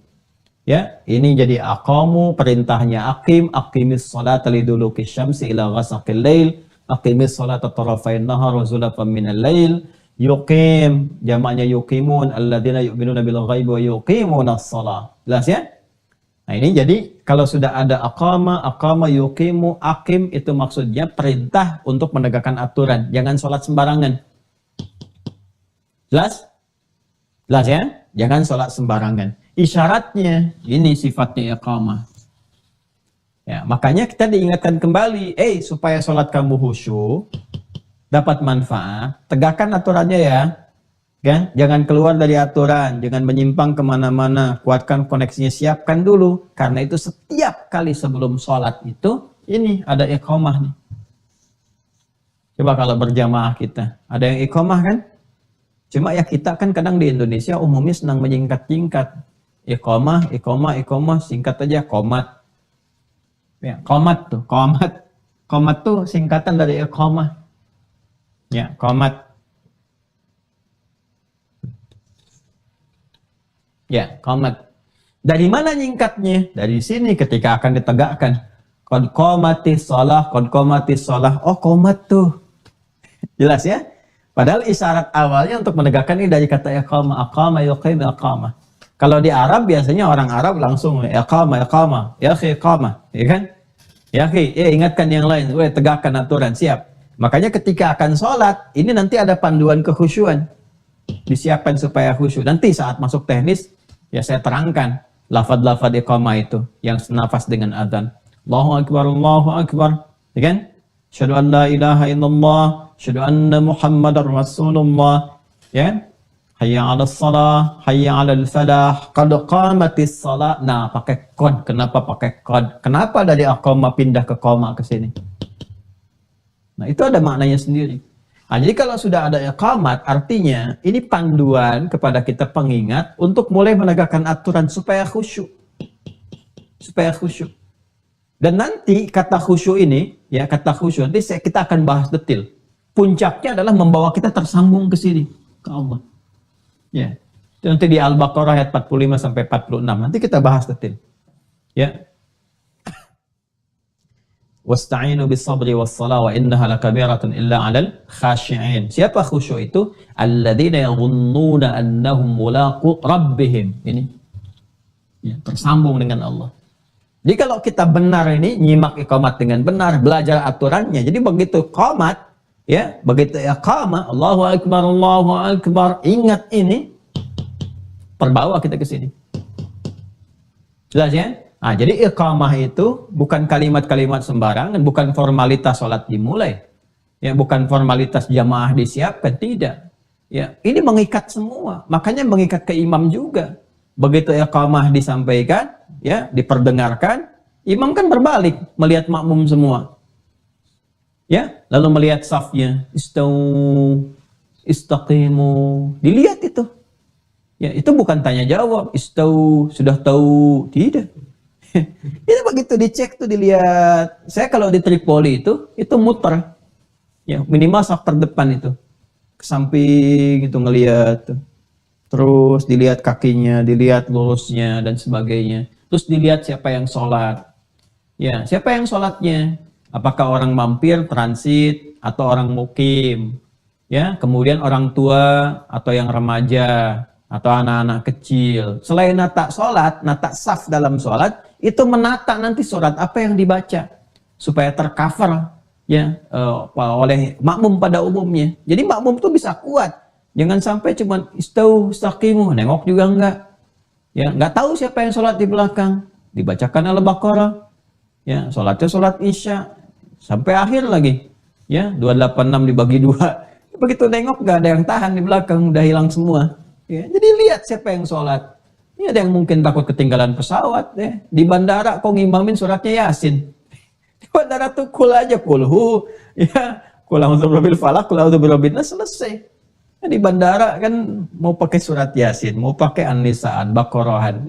Tidak, bacakan yang singkat, yang padat. Orang nunggu jadwal pesawat, ya, dan seterusnya tuh. Nah, ini gambaran-gambarannya. Ya, nanti fikihnya akan masuk ke situ. Jadi saya ke sini dulu nih. Nah, pelaksanaan ini kalau sudah mau dieksekusi, kembali ke dasar ke sini, ke pokoknya. Ke pokoknya. Kalau sudah ke sini, ya, maka tinggal digunakan turunannya, kata gantinya. Siapa nih yang mau menunaikan? Kalau di sini kan Nabi sedang mengajarkan ya kepada laki-laki tadi. Laki-laki itu siapa ketika dilacak dalam sirah? Ini namanya nih, Khalad bin Rafi Az-Zuraiqi. Khalad bin Rafi' Az-Zuraiqi. Kita gali terus sampai ditemukan. Ya, tapi kan kalau saya keluarkan kitabnya ntar kayak kemarin tuh mejanya habis gitu. Ya, jadi Anda percaya dulu lah gitu. Percaya dulu. Ntar kalau udah ditunjukin cari sendiri deh. Ya. Jadi ini namanya Khalad bin Rafi' Az-Zuraiqi. Ya. Karena orangnya di hadapan Nabi, kata kedua kan? Kata kedua, anta. Anta itu kalau sudah masuk ke kata kerja berubah jadi tak aja. Udah. Ya, tak. Ya, kalau jadi objek untuk berdiskusi, ya kan, kata kerja kedua, ya, tinggal an-nya buang, tinggal tak-nya. Jadi di sini qama, ya, qama ke sini, tambah anta, ya, an-nya buang, tinggal tak-nya. Cepatnya begitu. Kalau mau disambungkan, ini alif buang nih. Ini asalnya waw sebetulnya. Ya, jadi tinggal, ini kalau mau nyambung ke sini, ini buang, yang keduanya. Jadi kaf, mim. Nah, ini kan sudah dibuang. An-nya tinggal taknya begini. Taknya tetap begini. Ya. Sudah? Jelas ya? Nah, ini kan tadinya berharokat semua kan? Qama kan? Karena ini sudah dibuang, harus ada penyesuaian untuk menunjukkan bahwa ini nyambung. Kalau 3 huruf ini bersambung dengan kata ganti, maka huruf keduanya harus mati untuk menunjukkan ada ketersambungan. Maka ini seperti ini. Ini mati di sini. Tinggal qafnya harokatnya apa?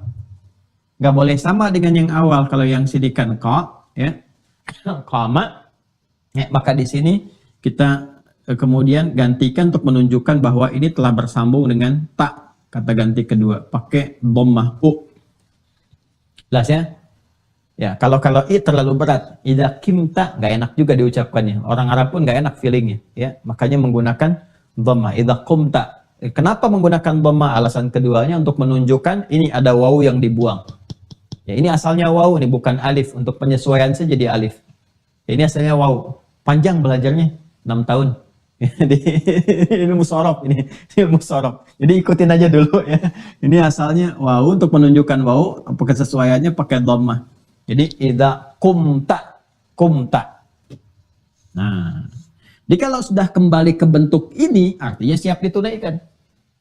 Kalau menggunakan bentuk ini, isyarat supaya menunaikan dengan sempurna, tegakkan aturan. Begitu aturan akan ditegakkan, akan dimulai ini, pindah ke bentuk ini, ke dasar. Awas nih, karena di Quran pun akan ditemukan. Ya, contoh nih ya, tadi kan isyarat nih, alladzina yu'minuna bil ghaib wa yuqimunas shalah. Ya, dan akan ditunaikan dengan sempurna, tegakkan aturan. Mau ditunaikan, dimulai dari wudu, ayat wudu dibuka kembali ke sini. Ya. Quran surah kelima ayat ke-6 itu, Al-Maidah ayat 6. Ya ayyuhalladzina amanu idza qumtum ilas shalah. Pindahnya ke sini. Cuman taknya berubah jadi tum karena menunjuk makna banyak. Kalian. Kan yang sholat banyak untuk kita semua. Bukan untuk 1-2 orang saja ayatnya. Ya kan? Ini. Nah, Nabi karena sedang mengajarkan 1 orang, maka Nabi mengatakan, ya, idza, jika. Ya. Idza, ini huruf syarat. Idza itu kalau ketemu kata kerja asal, maknanya mudhari. Kalau ketemu madhi, maknanya mudhari. Jika akan, ya, itu diartikan nih.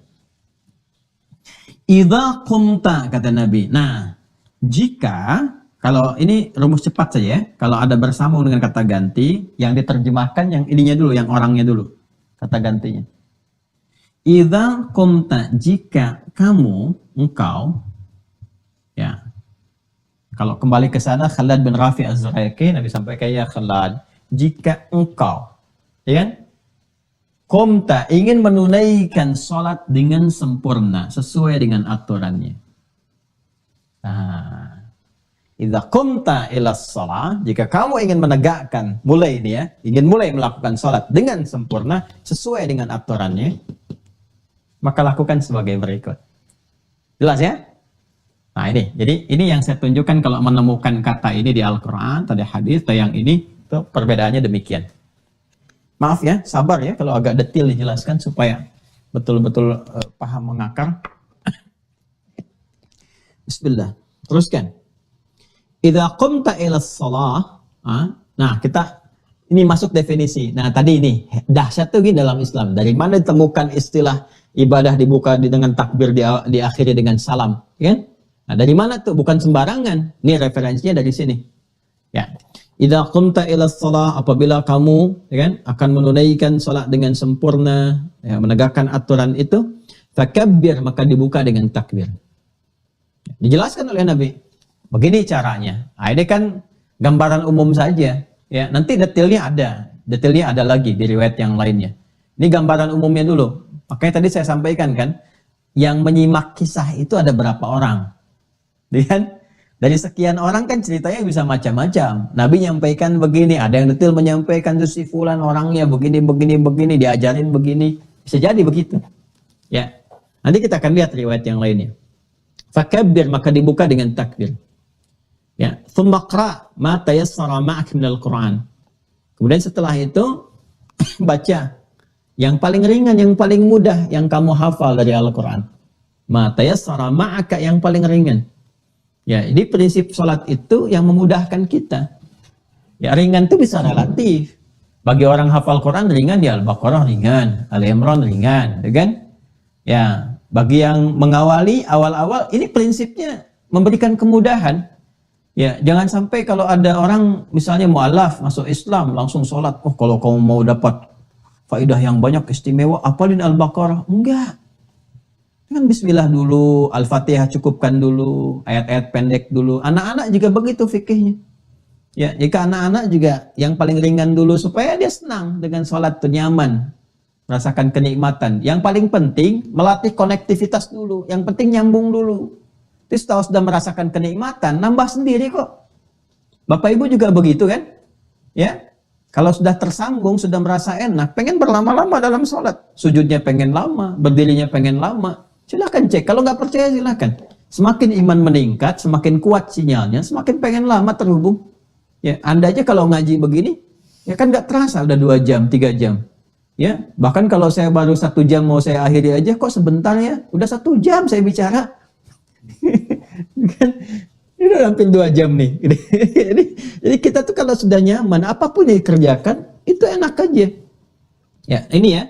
Kemudian baca yang paling ringan. Faqra'u ma tayassara ma'aka minal Qur'an. Nanti dikonfirmasi di Al-Muzammil itu ayat 20. Faqra'u ma tayassara minal Qur'an. Kemudian, nah karena yang diajarin itu Khalad. Ingat, yang diajarin Khalad bin Rafi Az-Zuraiki, yang baru pertama tuh. Ya, boleh jadi ini orang-orang baru masuk Islam kan, baru belajar di awal-awal. Ini bukan selevelnya yang Abu Bakar, yang Umar bin Khattab, Ubay bin Ka'ab, Mu'adz bin Jabal, tidak. Kalau yang itu Mu'adz aja udah beda sendiri. Ya, Mu'adz, Ubay itu Isya-nya sudah Al-Baqarah sendiri. Ya, masih ingat gak kisah viral tentang itu? Nanti di akhir, jangan sekarang ya, supaya nggak lompat-lompat dulu. Kemudian thumarka. Ya, setelah kamu berdiri, baca surat yang paling mudah untukmu, ruku'. Ini umum dulu ya. Hatta tatma'inna raki'ah. Ya, sampai kamu merasa nyaman dalam ruku'. Tuma'ninah. Perhatikan ya, masih ingat gak? Yang saya sampaikan di awal tentang manfaat sholat. Kemarin masih ingat? Ya. Bukankah di antara manfaat sholat itu menghadirkan ketenangan dalam jiwa? Ya kan? Ketenangan. Ala bidzikrillahi tatma'innul qulub. Ya. Dan sholat disebut zikir. Wa aqimis sholata lidzikri. Dan manfaat sholat menghadirkan ketenangan. Nah, ini sudah manfaat pertama diberikan, diisyaratkan oleh Nabi. Ya, thumma raka, kemudian kamu ruku, hatta tatma'inna raki'an, sampai kamu merasa tuma'ninah dalam ruku. Tatma'inna, tuma'ninah itu bahasa Indonesianya tenang. Ya, itma'anna yatma'innu, itmi'nanan sifatnya tuma'ninah. Hatta tatma'inna, sampai kamu merasa tenang dalam ruku. Yang tenang itu apanya? Ya, yang tenang itu kan jiwanya. Kalau jiwanya sudah tenang, bawaan ke sikap ke apa-apanya itu nyaman. Ya, kelihatan nyaman, enak. Tapi kan kalau tenang itu kan bukan di tangan. Tangan tuh diam. Ya kan? Kalau tenang itu kan di hati. Ya. Kalau suara diam, diam, jangan ribut, diam, jangan bergerak. Itu diam. Kalau sudah tenang, tenang itu keadaan hati, tenang, tenang, tenang. Dari hati dipancarkan ke sikap, jadi diam. Ya, hatta tatma'inna raki'an. Sampai kamu merasa tenang. Artinya apa? Jadi kalau orang sholatnya benar dari berdiri saja, itu kedampak ke hati sudah enak dan nyaman. Cirinya apa? Ketika dia ruku, tumakninah dalam ruku. Tumakninah itu apa? Salah satu maknanya ada ketenangan pada jiwanya. Begitu tenang, rukunya nyaman, beredar darah dengan sempurna, lurus, saraf-saraf yang kejepit, yang bagian punggung yang macam-macam tuh kalau benar rukunya. Nanti kalau udah masuk ruku kita tunjukkan. Ya, sampai detil. Sampai air kalau dituangkan dalam satu bejana gelas disimpan di atas punggung orang ruku nggak akan tumpah. Ntar kita praktekkan. Siap-siap admin, kameramen. Ntar saya suruh ruku, saya simpan gelas di atasnya tuh. Ya, goyang nggak gitu. Kita cek sampai akhir kajian. Mau dicek rukunya Nabi. Ruku Nabi itu kan rukunya sama dengan berdirinya. Jadi kebayang kalau berdirinya baca 5 juz itu, ya ukuran 5 juz ruku. Ya, nah itulah kalau orang sudah nikmat tuh udah nggak bisa diukur dengan yang biasa. Jelas ya? Nah, jadi itu manfaat tuh terkorelasikan. Jadi saat bersamaan terasa. Ya, bahkan dahsyatnya kalau orang benar sholat itu kadang-kadang baru ngadap kiblat, baru takbir udah nangis. Udah bisa nangis. Ya, ada yang nangis, ada yang sudah merasakan kenikmatan, ada yang sudah nggak diganggu sama sekali. Ya, Anda kalau saya tunjukkan kitab-kitab sirah ya, termasuk yang ditulis oleh ulama kita tapi pakai bahasa Arab, itu Masya Allah. Ada yang sedang sholat itu sebelum sholat ada yang kena duri. Ya, apa tuh bahasa Perancisnya Mas? Kacugak ya? Kacugak tuh, ya kacugak perapatan Ciamis. Ya, kacugak tuh kena apa ya? Beling kecil itu. Ya kena kaki misalnya. Ya, itu sahabat Ali bin Abi Thalib ya, ketika terkena itu duri di kakinya itu, mau dicabut susah, memerah wajahnya, pertanda kelihatan gitu sakit karena dalam itu. Sahabat yang satu bilang, tenang, saya tahu kapan waktunya dicabut, biarin aja katanya. Begitu sedang sholat, dicabutlah duri itu. Ada sahabat yang ngambil itu, diam, nggak ada ekspresi, nggak ada apa, diam aja. Kisahnya banyak lah, kisah-kisah tentang dahsyat seperti itu tuh. Ya, Wah, ini luar biasa lah, luar biasa ya. Dan ini hal-hal yang mungkin kalau kita bisa belajar, ya mudah-mudahan mendekati ya sifat-sifat kenikmatan sholat, kenikmatannya. Nah ini tatma'inna dalam ruku. Thummarfa, kemudian bangkit dari ruku hatta ta'tadila qa'iman. Ya, hatta ta'dila qa'iman, sampai dia tegak sempurna. Makanya disebut i'tidal. Ya, dari bahasa hadis Nabi. Jadi istilah-istilah ini bukan dimunculkan ulama sendiri, tidak. Ya, sampai tegak sempurna, lurus. Nanti ada detailnya lagi di At-Tirmidzi, nanti ada hadisnya detail. Ya, bagaimana cara tegaknya itu? Dari punggungnya dilihat, dari punggungnya, rusuknya seperti apa, ngadepnya kemana. Pokoknya sehat deh kalau benar-benar sholatnya bagus itu. Ya. Kemudian masjud, kemudian sujud setelah itu hatta tatma'inna sajidah, sampai kamu tumaninah dalam sujud. Sujud itu sudah tumaninah sendiri. Ya, Masya Allah ini ya, benar-benar deh kalau selesai sholatnya betul itu harusnya nggak ada kegelisahan itu. Marfa, kemudian bangkit dari sujud hatta tatma'inna jalisan, sampai kamu duduknya itu tumaninah. Ya, waf'al dzalika fi salatika kulliha. Nah, kalau sudah paham begitu, dari berdiri, ruku', i'tidal, sujud, duduk, kerjain deh sesuai dengan jumlah rakaatnya di semua sholat yang kamu kerjakan. Kata Nabi begitu.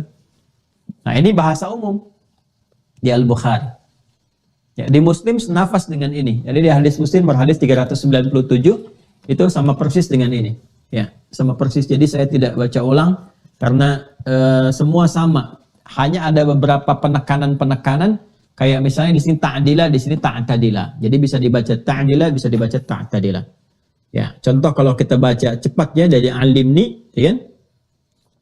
Idza qumta ila as-salati fakabbir, thumma qra' ma tayassara ma'aka min al-Qur'an, thumma rka' hatta tatma'inna raki'a, thumma rfa' hatta ta'tadila. Nah, benar kan yang saya katakan? Jadi kalau di sini ta'dila, di sini ta'tadila. Ya, ini biasa. Kan tadi saya katakan kalau ada yang hadir berapa orang menyampaikan, yang ini menyebutkan dengan kata ini kata B, atau ini ada penekanan tapi substansinya sama. Hatta ta'tadila qa'iman thumma masjud hatta tatma'inna sajida thumma rfa' hatta tatma'inna jalisa thumma fa'al dzalika fi salatika kulliha. Sama. Nah, nanti ada riwayat yang lebih detail daripada ini. Detailnya itu masih seputar yang ini. Ya. Ya, kita ambil yang detailnya sekarang, ya. Idza qumta ila shalah, yuk kita lihat urutannya. Ya, kita ambil pada yang detail ya, masih di Al-Bukhari, tapi kita ambil versi detailnya. Rawinya dari Abu Hurairah, masih sama. Dari Abi Sa'id juga, tapi sekarang kita masuk riwayat yang lebih detailnya tentang urutan-urutan cara. Langsung ke sini ya. Idza qumta ila shalah, kata Nabi, jika kamu ya Khalad bin Rafi' Az-Zuraiki ingin menunaikan salat dengan sempurna sesuai dengan aturan, fa'asbighil wudu, sempurnakan wudu dulu. Satu, asbighil wudu, sempurnakan wudu.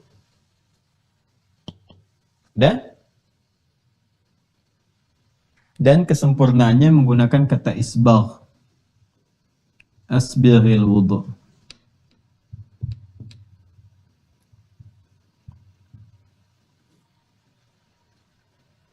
Thumma istaqbilil qiblah, menghadap kiblat.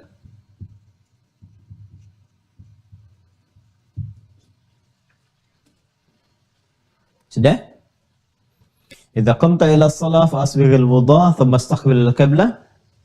Kemudian menghadap ke arah kiblat. Ya. Setelah sempurna ini baru dimulai fakabbir. Baru dengan bertakbir. Nanti di situ ada detil. Dimulai salat. Mulai praktek sholat. Ya. Sampai akhir nanti. Ya, dan nanti yang dari sampai akhir dikonfirmasi di hadis-hadis lain. Nanti saya tunjukkan hadis-hadisnya. Ada yang di Abu Daud, ada yang di At-Tirmidzi, ada yang di An-Nasai, dan yang lain-lainnya. Ya, dari mulai mengangkat tangan bagaimana, niat kapan dilakukan, kemudian juga lisan mengucapkan apa, maknanya apa. Dan ini, saat membahas ini semua, itu akan didapatkan 3 pendekatan berdasarkan 3 mukaddimah di awal. Makanya mukaddimah itu ke bawah-bawah. Ya, maaf kalau mukaddimah itu panjang misalnya, kadang 2 jam lebih, 2 jam kurang. Ada beberapa edisi yang kita pecah karena memang ke bawah terus. Ya, ke bawah terus sampai akhirnya. Dan mudah-mudahan saya tidak harus mengulang terus ya. Nah, ini 3 pendekatannya, cara,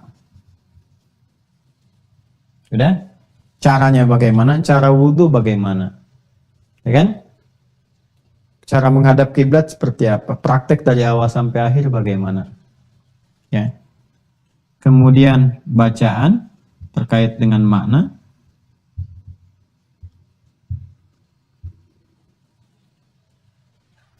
Apa yang dibaca? Saat wudhu ada bacaan nggak? Dimulai sampai akhirnya. Ya kan? Kenapa bacanya itu? Maknanya apa?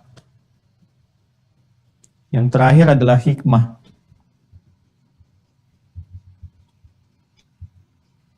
Esensinya. Hikmahnya apa? Ya, hadap kiblat itu hikmahnya apa? Tangan diangkat begini apa hikmahnya? Maknanya apa? Pada artinya nggak sembarangan. Ya, jadi bukan gerakan hampa, bukan bacaan tanpa makna, karena nggak ada dalam syariat Islam yang nggak ada maknanya. Semua ada. Ya, dan ini ada referensinya, Ya, baik dalam nanti Al-Quran, hadis ataupun nanti petunjuk-petunjuk yang disampaikan oleh para ulama, termasuk kitab-kitab yang sebagian saya tunjukkan kemarin. Nah ini, nanti urutannya seperti ini. Dari hadis yang kita kaji, turunan hadisnya, kemudian kita mendapatkan urutan ini. Praktek sholat yang sempurna akan dimulai dengan wudhu. Nanti dikonfirmasi oleh Al-Quran juga. Kemudian setelah selesai wudhu, menghadap kiblat. Ya, setelah itu baru kemudian dimulai sholat sampai berakhir. Ya, ini pun nanti dibagi 3 lagi. Saat akan mulai sholat, pra-sholat, sedang sholat dimulai, dan pasca sholat. Tuh. Ini. Ya, jadi ini kita bisa turunkan. Ini saya pernah bahas dengan durasi yang sama, kurang lebih 2 jam, 1 tahun. Ini. Selesai ini. Yang bagian ketiga itu. Ya, cuman pertemuan sebulan sekali. Ini kan pertemuan hampir tiap hari. Kayaknya bisa dipadatkan gitu kan. Insya Allah. Nah, jadi ini yang kita akan uraikan, kita akan bahas yang ini. Ya. Tidak sekarang, nanti pertemuan berikutnya. Ya. Karena ini panjang nih. Kita butuh turunkan lagi. Kan kita harus bahas sesuai skema awal. Ya, makanya mohon izin sabar ya ngaji dengan saya itu. Saya nggak akan mungkin tiba-tiba langsung ngajarin ini wudhu. Maaf, bukan mengajarkan, tapi men-share kembali apa yang saya terima. Ya. Jadi nggak mungkin tiba-tiba kita share kembali, begini wudhu dan sebagainya ya. Tanpa membahas apa itu wudhu. Asal katanya apa, turunannya mana, hadisnya apa, ayatnya apa. Kalau sudah mengerti dasarnya, sudah mengerti, paham, baru kita bahas caranya seperti apa dan seterusnya. Nah ini yang dimaksudkan. Nah jadi kurang lebih seperti itu bahasan kita, teman-teman sekalian, di pertemuan kali ini. Alhamdulillah semoga berkah. Kalau ada hal-hal yang kurang tepat dalam disampaikan, mohon dimaafkan. Kalau ada yang tidak tepat informasi yang diuraikan, mohon diberi catatan supaya saya bisa luruskan, dikoreksi, dan kita mudah-mudahan dibimbing oleh Allah untuk memperbaiki diri kita semuanya. Saya sudah sampaikan dasar-dasarnya, termasuk nanti juga hal-hal terkait dengan referensi kita, madhabnya juga saya nanti turunkan dan seterusnya. Dan semua itu untuk memberikan keluasan wawasan. Ya, kalau sudah luas, kita dalam ngajinya, enak kita prakteknya, dan juga enak berinteraksi dengan siapapun. Ya. Dan kalau ada teman-teman kita juga mempraktekkan nanti, misalnya ada pilihan-pilihan yang diambil, alhamdulillah kita pun mengerti apa yang dipilih. Ya, dengan itu maka terjalin harmoni, kebaikan, ukhuwah, dan juga puncaknya adalah perbaikan untuk pribadi kita masing-masing. Saya kira itu saya akan update terkait dengan keterhubungan ini yang zonasi. Alhamdulillah ini sudah lebih daripada 5.200 lebih, tapi kuota tinggal sekitar 500-an saya lihat tuh, 550 sekian. Ya mungkin di akhir bulan ini kayaknya udah terpenuhi, ya, atau mungkin awal bulan depan, Allahu a'lam. Kalau sudah, kita akan berhenti dulu di jumlah siswa yang sudah terhubung. Nah, nanti supaya memudahkan nanti untuk bisa menginformasikan yang terhubung, silahkan diaktifkan akunnya supaya masuk ke zonasi, dan kita akan mulai insya Allah kalau tidak esok hari Sabtu, hari Ahad ya, nanti akan diumumkan oleh admin mana yang pertama kali masuk. Saya akan juga mungkin menyampaikan bahwa Sabtu Ahad khusus untuk pengayaan pendalaman ya. Jadi nanti kita bisa berdialog, kita bagi, ini ada 7 zonasi yang sudah ada. 7 ini kalau kita bagi 2 hari, ya masing-masing 1 jam, tapi menyesuaikan waktu. Kayaknya nanti insya Allah akan lebih spesifik. Atau dibagi kepada 8 bagian, kalau sebulan kan dapat 4 ya, atau dapat kita jadikan 7, satunya biar agak sedikit rehat sejenak gitu ya. Kita rehat sejenak. Jadi kita bisa sesuaikan kondisi-kondisinya. Ini 1, jadi tolong diaktifkan akunnya, kemudian bagi yang mau bergabung dicek deskripsi atau lihat petunjuk Ustadz Fadil menyampaikan, nanti tinggal disesuaikan. Itu 1. Yang kedua, alhamdulillah kemarin berjalan dengan lancar, kita rapat dengan arsitek ya, dengan juga unsur-unsur lain untuk pembangunan pesantren. Mohon doa teman-teman, awal bulan depan sudah kita akan memulai. Dan saya juga nanti akan mengajak ya secara terbuka juga pada teman-teman kalau kita ingin berinvestasi jariah ya, sama-sama membangun ya pesantren yang kita siapkan untuk mencetak kader ulama, dan nanti santri-santri Mira juga insya Allah bisa belajar di dalamnya. Nah, kita akan update nanti untuk teman-teman semuanya ya. Biayanya cukup lumayan, sangat besar sekali yang dibutuhkan. Saya mungkin nggak sampaikan dulu sampai real dari hitungan dari arsitek yang ada, sehingga kita nanti bisa buka apa yang saya bisa penuhi ya. Alhamdulillah nanti yang lain-lainnya teman-teman juga bisa saling bergabung di situ. Mari sudah kita sampaikan, kalau ada yang pembuka di Santri Mira ingin cepat sama-sama silahkan kita sampaikan kemana rekeningnya. Ini khusus untuk pesantren aja, nggak ada yang lain-lain, semuanya ke situ, terhubung di situ. Yang di BSI nomor rekening 111 3 kali 1 4 4 4 4 4 kali 4-nya, kemudian 142 111 44 44 142 atas nama Ma'had Islam Rafiah Akhir. Itu namanya nama pesantren. Semua nyokatnya dengan semua pesantren, tidak ada yang pribadi dan sebagainya, termasuk nomor rekening, nama untuk sertifikat tanah, gedung, semuanya. Dan harapannya kalau sudah selesai ya kita niatkan ibadah, mudah-mudahan diterima oleh Allah Subhanahu wa taala. Demikian, kita berjumpa kembali di kesempatan yang akan datang esok dan Ahad. Kemungkinan akan ada jalur zonasi, kita akan infokan, dan tetap terhubung dalam kebaikan. Terima kasih atas perhatian di hari ini. Mengingatkan yang terakhir di hari Jumat, cari fadilahnya, jangan lupa doa yang pernah diajarkan oleh guru-guru kami dan kami salurkan, teruskan kepada Anda semuanya. Dan sunnah-sunnah bisa dikerjakan sampai saat ini. Perbanyak sholawat pada Nabi Sallallahu Alaihi Wasallam. Jangan lupa surat Al-Kahf ya, pelajari, jangan hanya dibaca. Surat Yasin pelajari, jangan hanya dibaca. Potong kuku, mandi dengan baik. Yang ikhwan Jumat, yang perempuan siapkan doa yang terbaik, dan semoga hari ini berkah untuk semuanya. Allahumma taqabbal minna innaka antas samiul alim wa tub alaina innaka antat tawwabur rahim.